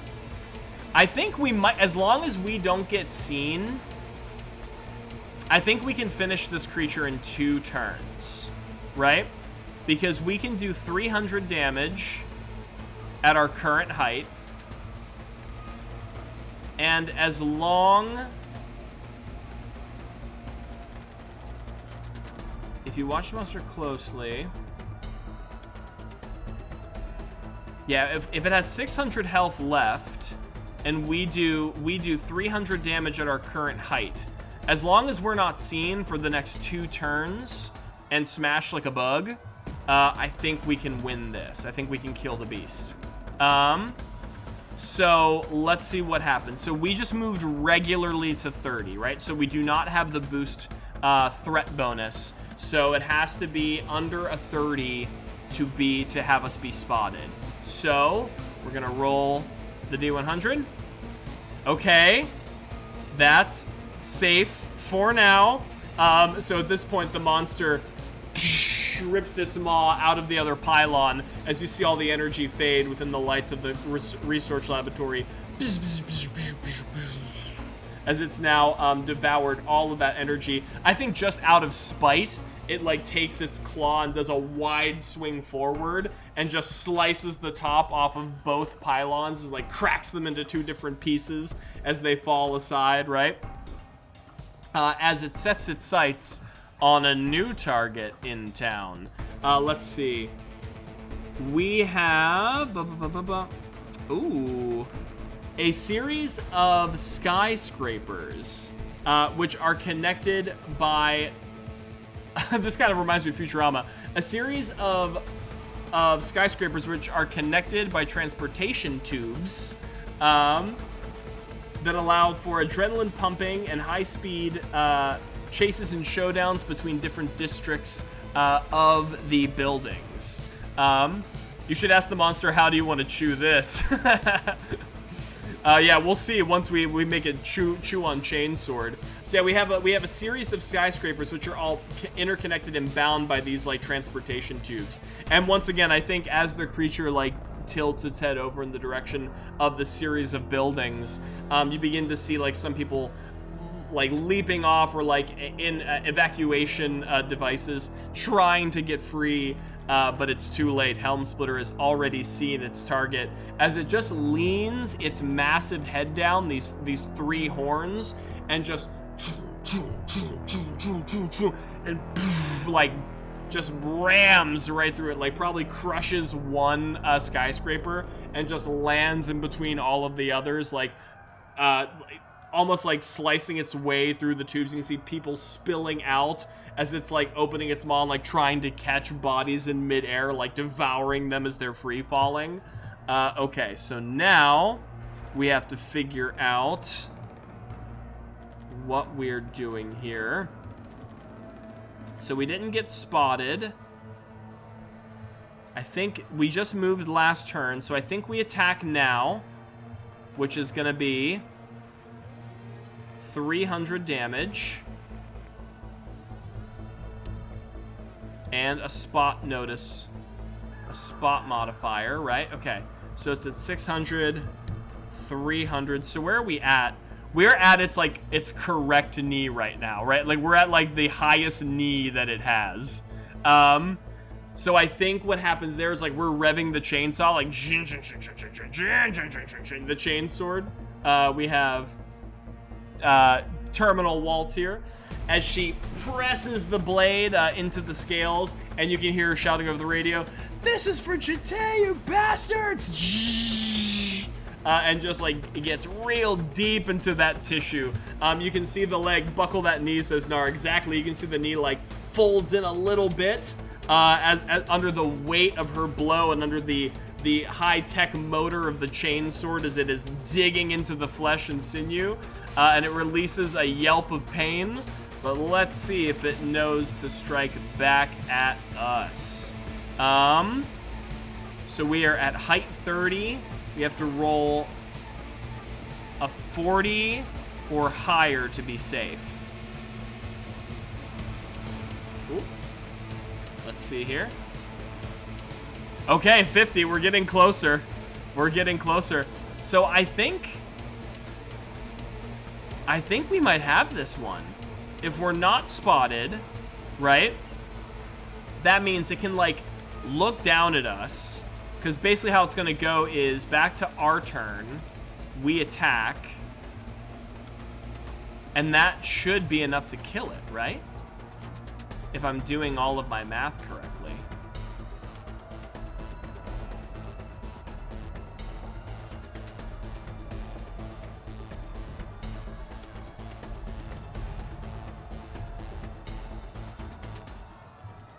Yeah?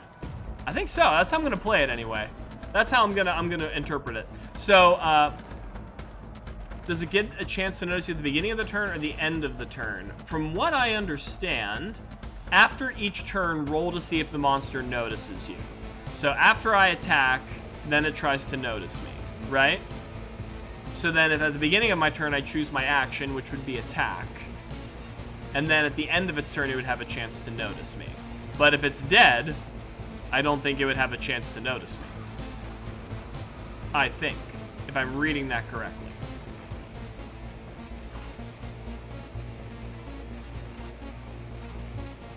I think that's right. All right. Well, if that's the case, that's how I'm going to read it. So we basically, the monster's knee is like buckling in as it is like trying to climb the skyscrapers. And as it is like struggling to hold its body aloft, we like rev the chainsword even higher. And what if it tries to kill someone in the throes of death? Okay, hell yeah. Why not? We'll give it some drama. We have to roll. It has to roll a 40. It has to roll under a 40 to see us. Which it does. Okay, the drama is here. The drama is in full effect. Who does it target? Tango. All right, Tango. Tango is like one of our, what's the word? Tango is one of our most tenured monster hunters, right? I'm imagining this guy is like your classic sort of like soldier bro, like grizzled and gray, all beef and like tatted up, right? He's seen some shit. He's seen the monster. He's been through a few of the emergencies, and he's seen some shit. So like, as we were like, you're redeeming the baddie's inspiration. You're gonna force Tango to roll with disadvantage for his dodge. Oh shit. Okay. All right. If we're gonna go out, right, you might as well go out on a big bang. You can see Waltz is like tearing into the knee as nearby Tango, who I imagine is probably maybe our height or even higher, considering like his tenure, right? It's like is like cutting into the flesh of the beast. Helm Splitter, leg buckles on one side as it begins to fall, which is placing the heft of its body right against one of the other skyscrapers, right? That like is facing where Tango is clung to. You know what I'm saying? So you can just see like he's about to get pancaked between Helm Splitter and the skyscraper itself. And you can hear like everyone on the comms like, it's almost down, just a little bit further, everyone check in. Waltz, I hear you. Tap dancer, I'm here. Tango, and it's like, Tango, and he's like just like seeing red, like, how dare you take Jite, and like doesn't notice that he's getting closer and closer to the wall. And you can hear Waltz saying like, abort, Tango, abort, jump.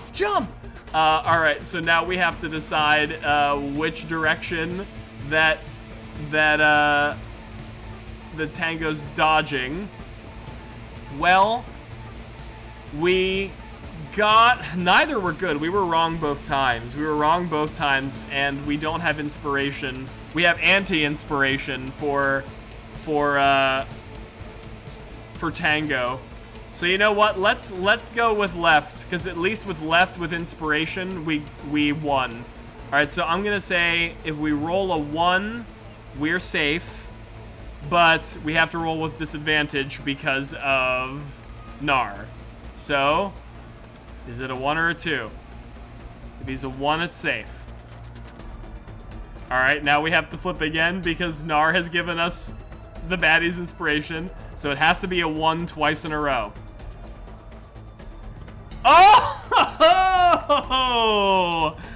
Oh, you tried, Nar. You tried to kill Tango, but the most tenured of monster hunters will not be slain so easily. We're like, release Tango, release.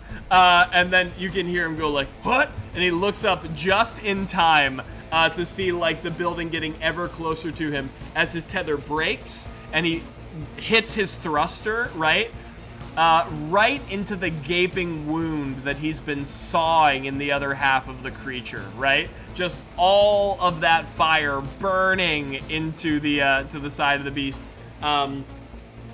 as it like creates this sweltering, melting wound. Maybe they think he dies. Yeah, they're like calling him on comms, but it's just all they see is like the shadow get taken against the building. As the creature falls over, we pretty much saw its entire leg off down from the knee, and there is just this massive burnt hole into the other side of the creature as it falls from this absolutely tremendous height. Just blood oozing out of these open wounds as it falls and hits the streets below, falling into a few more buildings with a sickening crack as some vital organ or some vital piece of bone within its skeletal structure finally gives out under the weight of all of this impact and the loss of all of this blood, as the creature takes its final 300 points of damage and is reduced to 0, as we manage to survive with 3 of the 4. Spy says you're back. Well, you came back right as we slew the beast, right as we slew Helm Splitter, and now we can play some slightly more chill music. Was taking up the trash and grabbing a coffee? Well, at least you were being productive. I'll say that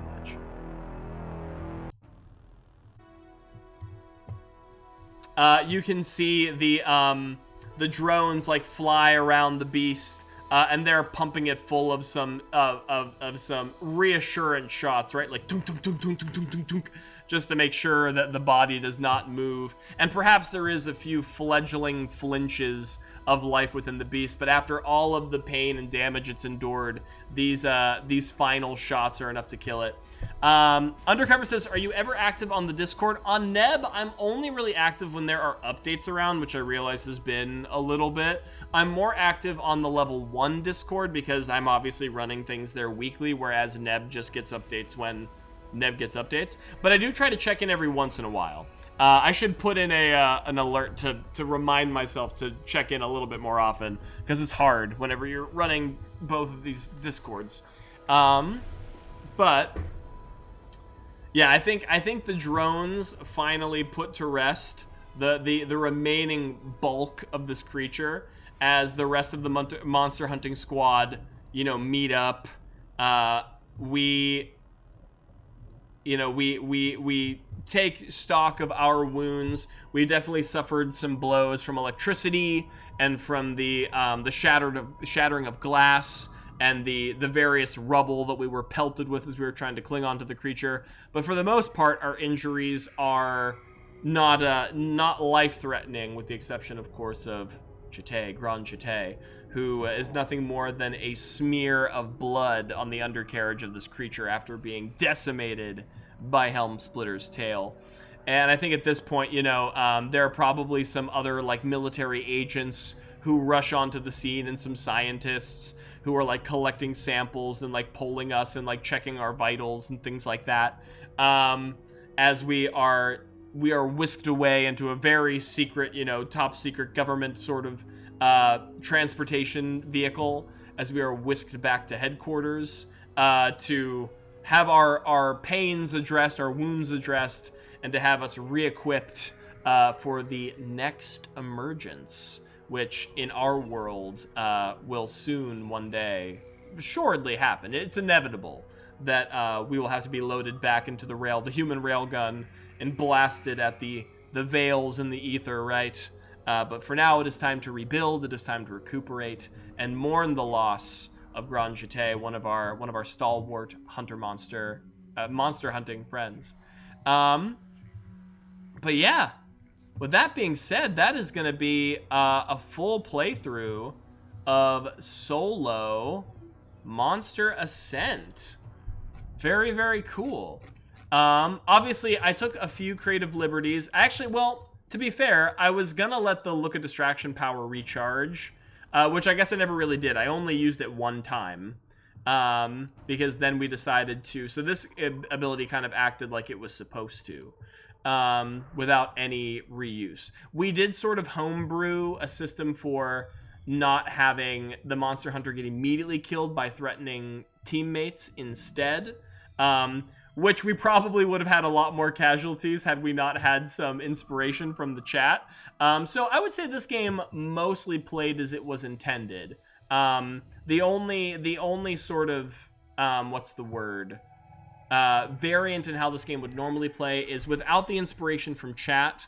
If Waltz was the only climber, then Waltz would have died pretty early on, and then we would have either had to roleplay that like another team member is fired into, or just like ended the stream, ended the game, you know, which I didn't want to do. So I think using Nar, anyway, this was fun. Catch y'all later. Good to see you, Nar. Thanks for stopping by.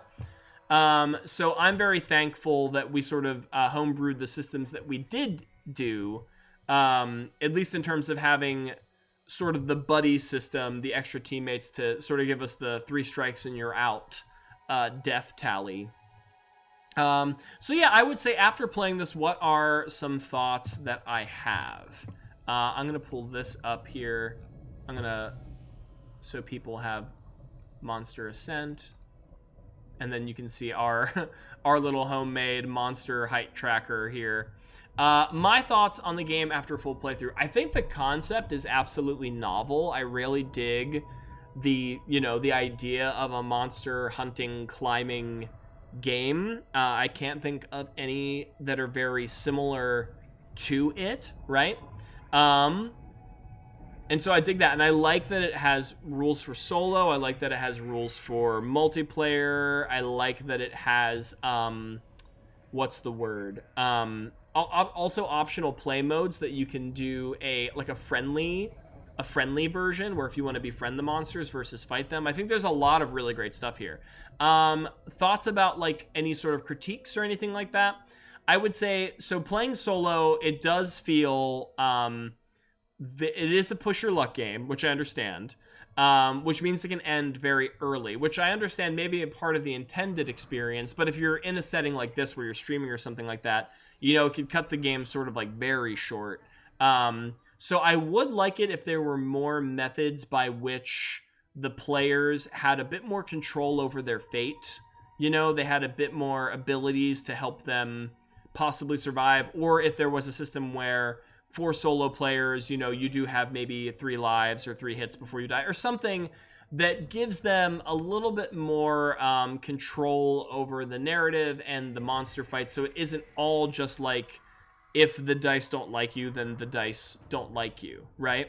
Because I do think that would help make the game go a bit longer. For solo play, I understand scaling up the monster faster, and I understand increasing the damage by scaling the monster, but I kind of wish the values were a little different, because I would have liked to have climbed up the monster higher, right? I think that's part of the fun of doing the monster climbing game, is that you climb really high up the monster and you press your luck.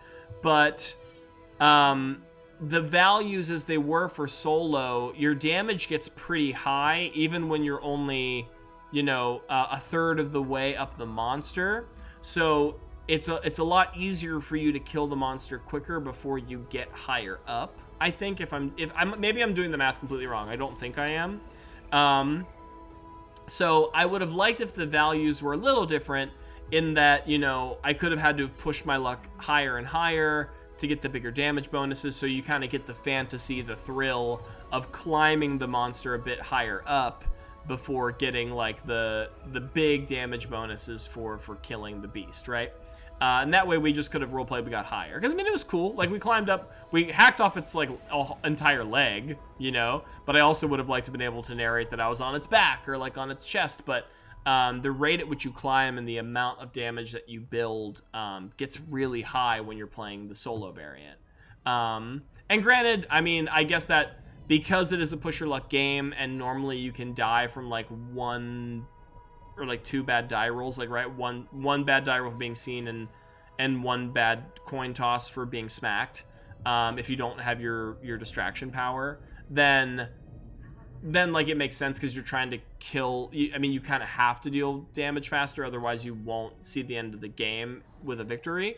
But I don't know. I would like to look into some means of playing with the values that in solo play you can still get pretty far up when you deal the death blow. Because I mean, I don't know. Maybe we just got very lucky. But like I was boosting almost every turn to get higher and higher. And yeah, once you're dealing 300 damage per strike here, it's pretty easy to take them down with 1,000 health. Right, because it is 1,000 health. Not, yeah, 1,000. I almost thought like it's supposed to be 10,000 and I messed up. Or does solo play say that you have more health? I don't think so. Yeah, so that would be like my one, I guess my two things to think about for the game would be, or if you were homebrewing this or playing it yourself, especially if you're playing solo. I have no idea how the game plays in group, except we did sort of homebrew, like, you know, we had like group dummies, extra lives, if you will, in our teammates. But otherwise, playing solo, I think having a bit more control over your fate with the mechanics would be great, and being able to get higher up before... Sorry, the music went really intense for a moment. Being able to get higher up before the damage bonuses get really tall would be more fun for the fiction of climbing the monster and defeating the monster in that way, right? But that being said, I still think it is a really novel idea for a game. I think the system is really cool. I think you could definitely use this in a lot. I mean, we already talked about you could do this for, obviously we played it in like a kaiju battle monster way. You could do this with mecha. You could do this with, you can also do that you're making friends with the monster, which is really fun. You could cut this in as a mini game into other games. Like, there's already a part of me that is seeing like a version of this game where if you're like playing with a D&D crew, that maybe you do the Tarrasque. I always like to say the Tarrasque growing up, but I understand a lot of other people say the Tarrasque. You know, like maybe you're trying to befriend or kill the Tarrasque, and so you're using like monster ASCENT to supplement, like, you know, some of the journey of traveling or defeating the Tarrasque. That would be fun.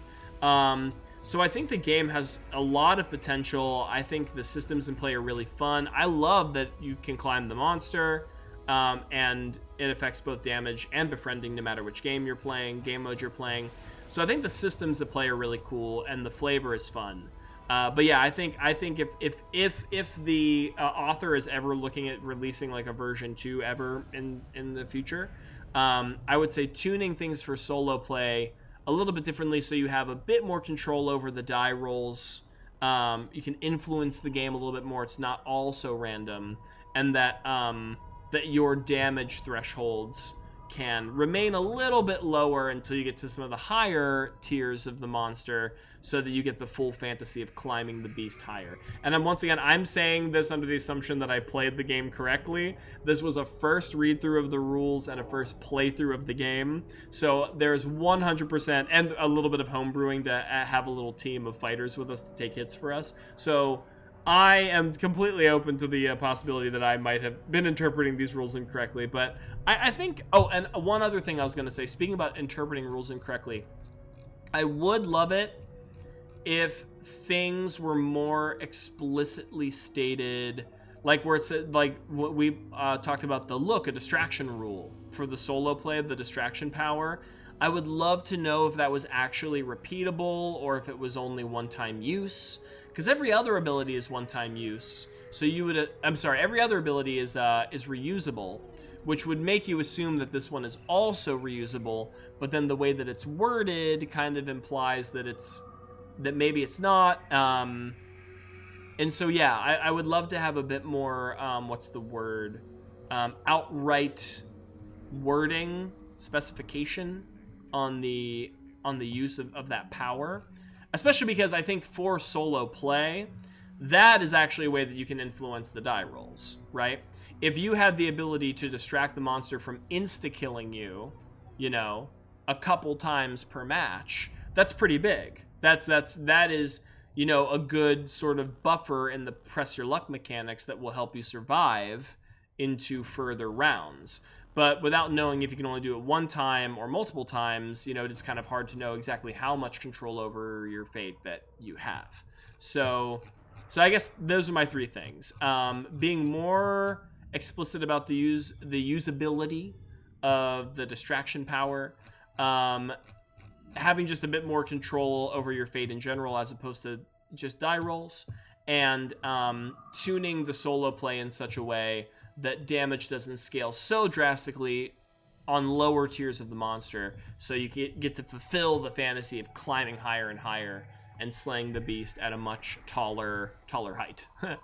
So yeah, but all things considered, three very minor things that you were able to homebrew. I mean, that we sort of homebrewed together, like on stream as we played, very easily, but would be nice to have some effects on the actual mechanics if they ever get, you know, a V2. But otherwise, I think Monster Ascent is really fun. Once again, I love the system of climbing and striking. It's so novel, and you can use this in nearly any setting or as a mini game in other games, right? Other role-playing games. If you want to have a little mini game where you have to climb the monster to like deal damage to it before you get into like a proper fight or whatever, and like you could easily slide this in and teach people the rules in like 20 minutes, like 10-20 minutes, and play that. So all things considered, a wonderful game. This is Monster Ascent by Kaylee Bruce, who is at Bruce Kaylee on I was gonna say Twitter is the correct I will drop their information once again in the chat. So at Gnome Barbarian Bruce Kaylee on Twitter. And also, I dropped the link to the itch.io page, which you can buy this game for $1. So at the very least, if you incorporate this as a mini game, right? I was able to play this thing for 2 hours and have a pretty good time. But even if you incorporated it as a mini game, you're paying $1 for it. I mean, that's such a steal. That's such a steal for this kind of content and creative, you know, what's the word? Design. $1, it's like I think you could definitely charge more. I had fun. I had more than $1 worth of fun with this game. So definitely buy it at the itch.io page below before it increases in price, because I'm sure it should and will as this grows in popularity, because super fun. But thank you so much to Kaylee Bruce for I'm gonna go back to the what do you call it? Just chat. Thank you so much, Kaylee Bruce, for supplying us with this game that we were able to play together tonight. Once again, Monster Ascent. And thank you so much for the people who came to watch Level 1 Adventuring. I am your host and Dungeon Master, Wolfe Scott. And what is Level 1 Adventuring? If you're newer to us, we are an RPG and TTRPG channel and stream. We stream here to Twitch, and we also upload everything to YouTube. We play pen and paper games. We play video game RPGs. We play big group games like D&D. In fact, if I'm not mistaken, the continuation of our 5th edition campaign will continue tomorrow, Wednesday. I have to get the time down, but we should be meeting at least 4 of us, so keep your eyes peeled for that. And we also play independent, smaller, and even solo games. So once again, you saw tonight Monster Ascent by Kaylee Bruce. We also have a playthrough of Firelights by Fari RPGs going on. We have a solo run-through of Reap by Gila RPGs, the playtest rules going on. We have a solo game of Cypher System going on. We have a lot of games that you can check up on our YouTube and join the stories and join the chat and influence the games with us with our die rolls. So thank you everyone for coming. Speaking of our YouTube, please check us out on all the socials. I'll drop our social links here. Once again, the YouTube is where you can catch all of the episodes that have been previously uploaded. But also, please join us on Twitter. I'm posting sort of like weekly 5e content creations there, like monsters and items. Join us on the Discord. Great stream, thanks as usual. Moonshades, please. Fleetwood, thank you so much for staying to the end. Great stream, thanks as usual. Moonshades, please, it's so good. I will look into it. You even get a house in a later level? Oh, we love giving our little dungeon friends houses. No, I'm definitely going to look into Moonshades. I wrote down Moonshades, and I wrote down Lichdom, which was the game that Nar suggested. So there are 2 more games in the pipeline as well for the stream, which will be really, really fun. But yeah, join us on the Discord. It's where we talk about all the games that we're playing. It's where I share all the updates. It's where we chat and meme and have fun. And like I mentioned before, it is going to be converted into a 5th edition D&D play-by-post server with the community very soon, so you'll be able to play with us. It'll be a lot of fun. Thank you to Tabletop Audio for the cool music that we had going on this game. Thank you for StreamLabs and StreamSpell for all the digital effects that you have seen gracing your screen. And we have an affiliate link down below if you want to download some stream effects yourself and give us a little kickback. It always helps. But with that being said, I think that is all of my usual stuff. One more thank you to Kaylee Bruce, Gnome Barbarian. Thank you so much. But with that, I think I'm going to call it a night. I hope you all have a wonderful rest of your evening, and we will see you tomorrow for some more role-playing fun. So enjoy your time. I'm going to roll that outro, and we will see you soon.